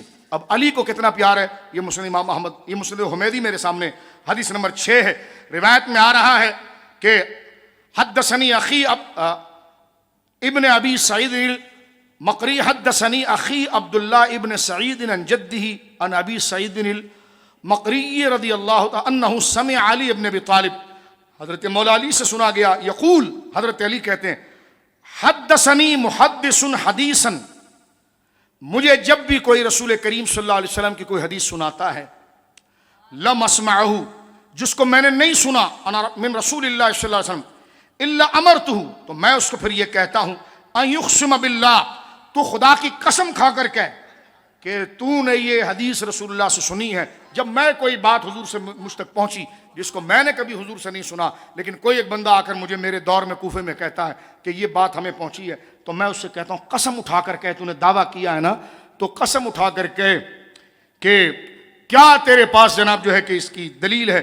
تو کہتے ہیں کہ میں اس سے قسم اٹھواتا تھا کہ وہ قسم کھائے، ان یقسم باللہ، فرمایا لہو سمع من رسول، کہ تو نے حضور سے سنا ہے، الا ابو بکر، لیکن جب ابو بکر سے مجھے کوئی روایت ملتی میں یہ نہیں کرتا، فإنه كان لا يكذب، اس لیے کہ ابو بکر صدیق اور سچا ہے، وہ جھوٹ نہیں بولتا۔ اب یہاں پر باب العلم کہہ رہے ہیں کہ میں ہر ایک سے قسم لیتا ہوں۔ ملا تفضیلی کہنے لگا صدیق اکبر کون ہوتا ہے؟ میں نے کہا سب سے بڑا سچا وہی ہوتا ہے کہ علی سب سے قسم لے کر پوچھتا ہے، اور ان سب میں جس سے قسم نہیں لیتا وہ ابو بکر ہے۔ تو سچے تو سب تھے لیکن اکبر ابو بکر تھا۔ یہ حدیث بتا رہی ہے کہ علی کی نظر میں صدیق اکبر اگر کوئی ہے تو ابو بکر صدیق ہے۔ یہ جانبین سے آپ دیکھیں۔ فرمایا میں حدیث روایت کرتے ہوئے کہ حضور سید عالم صلی اللہ علیہ وسلم، میں نے خود حضور علیہ السلام سے حدیث نہ سنی ہو تو اس سے کہا جاتا کہ اللہ کی قسم اٹھا کہ تو نے حضور سے حدیث سنی سوائے ابو بکر صدیق کے، اس لیے کہ وہ غلط بیانی نہیں کرتے۔ یہ حضرت سیدنا علی شیر خدا رضی اللہ تعالیٰ عنہ کا عمل ہے، نظریہ ہے۔ آخری ایک روایت پیش کر کے میں بات کو ختم کرتا ہوں۔ اہل بیت سے تعظیم کتنی، ابھی تو ہم اہل بیت کے عمومی مفہوم میں آ رہے ہیں، ابھی تو مولا مرتضیٰ حسنین کریمین رضی اللہ عنہ کی بارگاہ کے خصوص کی طرف آ رہے ہیں۔ اس میں عموم میں دیکھیں سرکار کے چچا حضرت عباس پر، کل عموم کا ایک تھوڑا سے ہم پہلو ذکر کریں گے۔ میرے سامنے اس وقت مسند امام احمد موجود ہے اور ایک واقعہ اس میں موجود ہے۔ سرکار کے چچا حضرت عباس حضور کے بڑے عظیم چچا، سرکار ان کا اتنا ادب اور تعظیم فرماتے تھے۔ سرکار دو عالم صلی اللہ علیہ وسلم ان کی بہت تعظیم اور محبت فرماتے تھے، اور حضور نے یہی کہا تھا کہ بندے کا چچا اس کے مثل باپ ہوتا ہے۔ صحابہ کرام رضوان اللہ اجمعین جب کوئی بات حضور سے منوانا چاہتے یا حضور کی توجہ کو اپنی طرف مائل کرنا چاہتے تو حضرت عباس کو آگے کرتے تھے کہ حضرت عباس وہ بات کریں اور حضور علیہ السلام سے بات کریں۔ تو حضرت عباس حضور کے چچا ہیں۔ ایک دفعہ وہی مسئلہ جو فتح مکہ کے لیے جب حضور علیہ السلام نکلے ہیں 10,000 صحابہ کو لے کر، تو پروٹوکول آفیسر جو آگے ہیں، کیونکہ دستے بنا دیے گئے کوئی تخریب کاری نہ کرے، تو سرکار دو عالم صلی اللہ علیہ وسلم جو ہے وہ 10,000 صحابہ کے بالکل قلب درمیان میں تھے، اور حضور کو جس نے صحابہ نے گھیرا ہوا تھا وہ انہوں نے لوہے کے اوزار پہنے ہوئے تھے پورا، اور ان کے ہاتھوں پر ہری پٹی بندھی ہوئی تھی۔ فتح مکہ میں آپ سنتے رہتے ہیں، اور وہ علامت تھی کہ اس کے درمیان حضور موجود ہیں، اور سرکار علیہ السلام مکہ کے اندر تشریف لا رہے ہیں صحابہ کے ساتھ، اور ان کے پروٹوکول آفیسر جو ہے وہ حضرت عمر ہیں۔ روایت میں آتا ہے کہ جب پہاڑی سے حضور اترتے تھے تو حضرت عمر کی ایک شیر والی آواز آتی تھی، آہستہ آہستہ۔ کہتے ہیں لاؤڈ اسپیکر کا تو دور نہیں تھا، لیکن حضرت عمر کی آواز ایسی ہوتی تھی کہ پورا لشکر کے اوپر ایک دھمک ہوتی تھی کہ آہستہ چلیے آہستہ چلیے۔ تو اس وقت ابو سفیان ایمان نہیں لائے تھے نا، حضرت معاویہ رضی اللہ عنہ کے والد اس وقت ایمان نہیں لائے تھے، اور ان کو پتہ چل گیا تھا کہ حضور آ رہے ہیں، تو وہ حضور سے معافی کے لیے پہنچے، اور ظاہر سی بات ہے وہ قریش کے سردار تھے۔ تو حضرت عمر رضی اللہ تعالیٰ عنہ کو دیکھ لیا کہ حضرت عباس اپنے خچر پر بٹھا کر، خچر بھی حضور کا تھا، خچر مبارک درازگو شریف، اور لے کر جا رہے ہیں حضور سے ملانے کے لیے، تو حضرت عمر دوڑے پکڑنے کے لیے، کیونکہ آپ کی ذمہ داری تھی۔ لیکن ہر چوکی والا جہاں سرکار نے قیام کیا ہوا تھا، ہر چوکی والا راستہ چھوڑ دیتا تھا، کیونکہ حضور کے چچا ہیں اور نشانی کے حضور کے دراز گوش پر سوار ہے، اور پیچھے جناب جو ہے کہ وہ کپڑا لپٹے ہوئے ابو سفیان بیٹھے ہوئے ہیں۔ دیکھ لیا حضرت عمر نے تو ہاتھ بڑھانے کے آگے دوڑے، اس سے پہلے کہ وہ پکڑ لیتے، کیونکہ ذمہ داری تھی کہ بھائی قریش کا سردار کیسے آ گیا ادھر، اور یہ عباس کیا کر رہے ہیں۔ تو حضور جس خیمے میں تھے تو وہاں پر جب داخل ہوئے تو ڈائریکٹ حضرت عباس نے داخل ہونے کے ساتھ حضور سے کہا، حضور جس کو میں امان دوں ان کو آپ امان دے رہے ہیں؟ حضور نے کہا، فرمایا میں ابو سفیان کو امان دیتا ہوں۔ فرمایا چچا جس کو آپ نے امان دی میں نے امان دی۔ پیچھے سے حضرت عمر پہنچے، حضرت عمر نے سن لیا کہ سرکار نے اجازت دی ہے تو تلوار اندر رکھ لی اور خاموش ہو گئے، یعنی تلوار سے مراد یہ کہ جو آپ آئے تھے خاموش ہو گئے۔ اس نے میں حضرت عباس، ظاہر سی بات ہے جب ایسا ہوتا ہے تو تقاضا بشری کے اعتبار سے کچھ سانس بھی پھولتی ہے، کچھ تو یہ بڑوں کے اعتبار سے، تو حضرت عباس نے حضرت عمر رضی اللہ دونوں قدم برابر کے تھے تو تھوڑا سا کندھے کو اشارہ کر کے کہا، کیا تو نے، کیونکہ ابو سفیان جو ہے وہ ہمارے قبیلے کا ہے، ہمارا جزاد ہے۔ اب یہ بات تھوڑی چھیڑی تو حضرت عمر رضی اللہ تعالیٰ رو پڑے حضور کے سامنے۔ حضرت عمر تو عاشق ہے، اور حضرت عباس کا ہاتھ پکڑ کے کہا، اے عباس تو کیا بات کرتا ہے، یہ تو میں حضور کے انتظار میں تھا کہ سرکار نے ذمہ داری لگائی تھی، ورنہ سن میرا باپ اگر خطاب کلمہ پڑھتا، میرا باپ اگر خطاب کلمہ پڑھتا مجھے اتنی خوشی نہیں ہوتی، جتنی خوشی عباس تیرے کلمے میں پڑھنے میں ہوئی، اس لیے کہ تمہارا کلمہ پڑھنے سے حضور سید عالم صلی اللہ علیہ وسلم خوش ہوئے، تو حضرت عباس نے فوراً حضرت عمر کو چھاتی سے لگا لیا۔ یہ محبت کی بات ہے، اور جب تک یہ چھوٹی موٹی تلخیاں بظاہر نہ ہو تو محبت نکھر کے بھی تو نہیں آتی۔ اب اس کے پیچھے پڑا نہیں جاتا، یہ سنی ہے جو اس سے پاکیزہ مقصد نکالتا ہے، ٹھیک ہے۔ حضرت عمر رضی اللہ تعالیٰ عنہ کا دور خلافت ہے، حضرت عمر رضی اللہ تعالیٰ عنہ کا دور خلافت ہے، اور حضرت عمر کیسے مضبوط اور مربوط اور ایک سنجیدہ ایڈمنسٹریٹر ہے، ذرا بھی ناانصافی ان کے سامنے گوارا نہیں ہے۔ لیکن یہ ہے کہ جناب مسجد نبوی شریف، مسلم امام احمد میرے سامنے، مسجد نبوی شریف میں لوگ نمازی آ رہے ہیں، لوگوں نے شکایت کی ہے ہمارے کپڑے بھیگ جاتے ہیں، نماز کیسے پڑھیں، یہ مسجد کا پورا فرش جو ہے وہ بھیگ جاتا ہے۔ آپ نے فرمایا چھت تو ہم نے ڈال دی ہے مسجد نبوی شریف کی، کیونکہ ہم نمازی بڑے پریشان ہیں، گزرتے ہوئے گلی میں ہمارے بدن پر پانی آتا ہے اور یہ مسجد کا صحن بھیگ جاتا ہے۔ کہ کیسے بھیگ جاتا ہے؟ کہ وہ عباس کا گھر ہے نا، حضرت عباس کا، ان کے گھر میں پرنالہ لگا ہوا ہے، وہ لگانا ادھر چاہیے، وہ ابھی مسجد بڑی ہو گئی ہے تو ان کا سارا پانی مسجد کے اندر گرتا ہے، سارا پانی پرنالے سے ان کے گھر کی چھت سے آ کر، توجہ سے سننا، اس کو کہتے ہیں یہاں شریعت اور عشق کا باہم مچلنا، اور عشق کو دیکھیے، اس کو نبھانا دیکھیے آپ۔ یہ جو اعلیٰ حضرت کی بات وہاں پر میں نے کہا تھا کہ سادات کے لیے، اب نسبت دیکھیں اور شریعت کا حکم دیکھیں، اور اس میں کامل دیکھیے کہ حضرت عمر کیسے مرشد اعظم ہے۔ حضرت عمر کو کہا کہ نمازیوں نے شکایت کی کہ مسجد کا صحن بھیگ جاتا ہے، صفوں میں نماز کیسے پڑھیں، مسجد نبوی کے اندر پانی آ جاتا ہے، اور جو قریب آتا ہے اس کے کپڑے بھیگ جاتے ہیں، تو ظاہر سی بات ہے جینون بات تھی۔ آپ نے فرمایا اچھا کہاں ہے پرنالہ؟ کہا وہاں ہے۔ کل بتاؤ مجھے، پرنالہ تھا، پکڑ کے اکھاڑ دیا۔ فرمایا کیوں؟ یہاں پر دوسری طرف لگاؤ پرنالہ، پانی گرے گا۔ یہ حضرت عباس کو پڑا پتا چلا تو حضرت عباس ناراض ہوئے اور ایک بندے سے کہنے لگے عمر نے یہ کر تو دیا، لیکن حضور کے سامنے میں نے یہ لگوایا تھا، اور یہ سرکار دو عالم صلی اللہ تعالی علیہ وسلم نے مسجد نبوی میں خود سرکار دو عالم صلی اللہ علیہ وسلم نے مجھے گویا کہ ہاتھ مبارک سے اس کو لگوایا تھا۔ یہ بات حضرت عمر پر پہنچی تو کیفیت طاری ہو گئی، گئے اور بازار میں حضرت عباس کو ڈھونڈتے رہے۔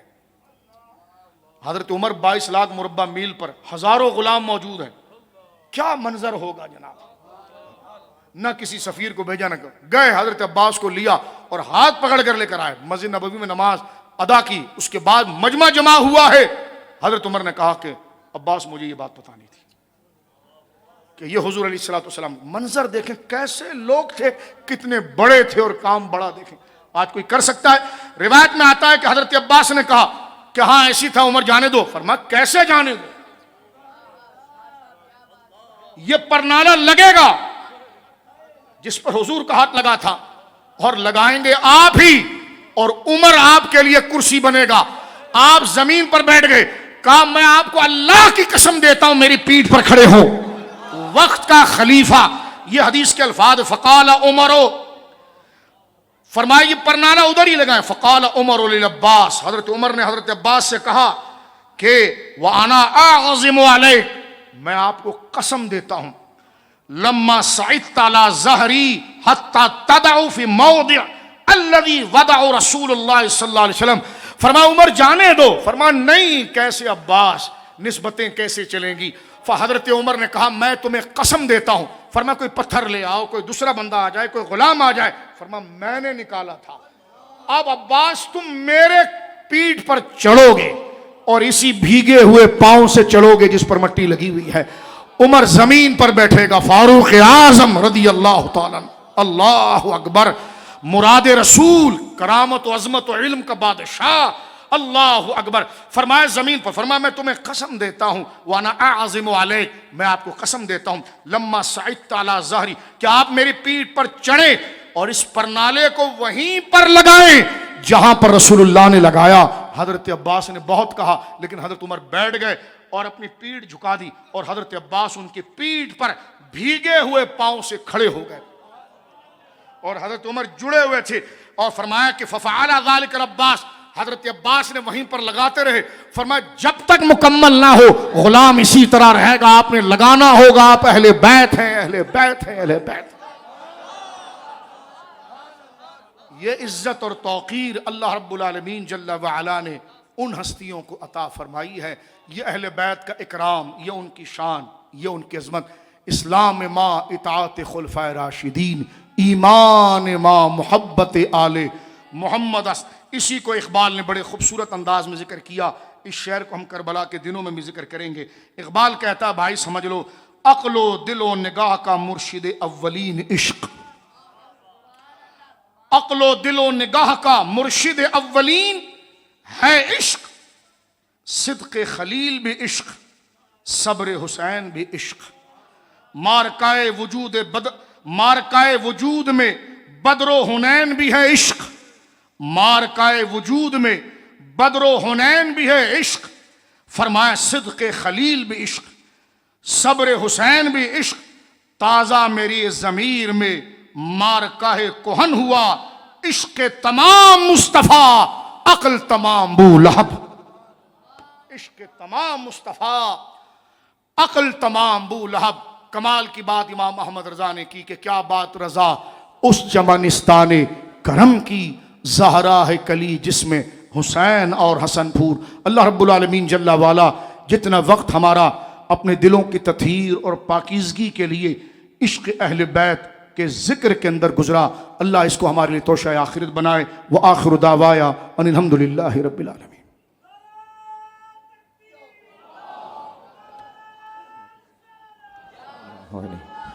میرے اللہ کے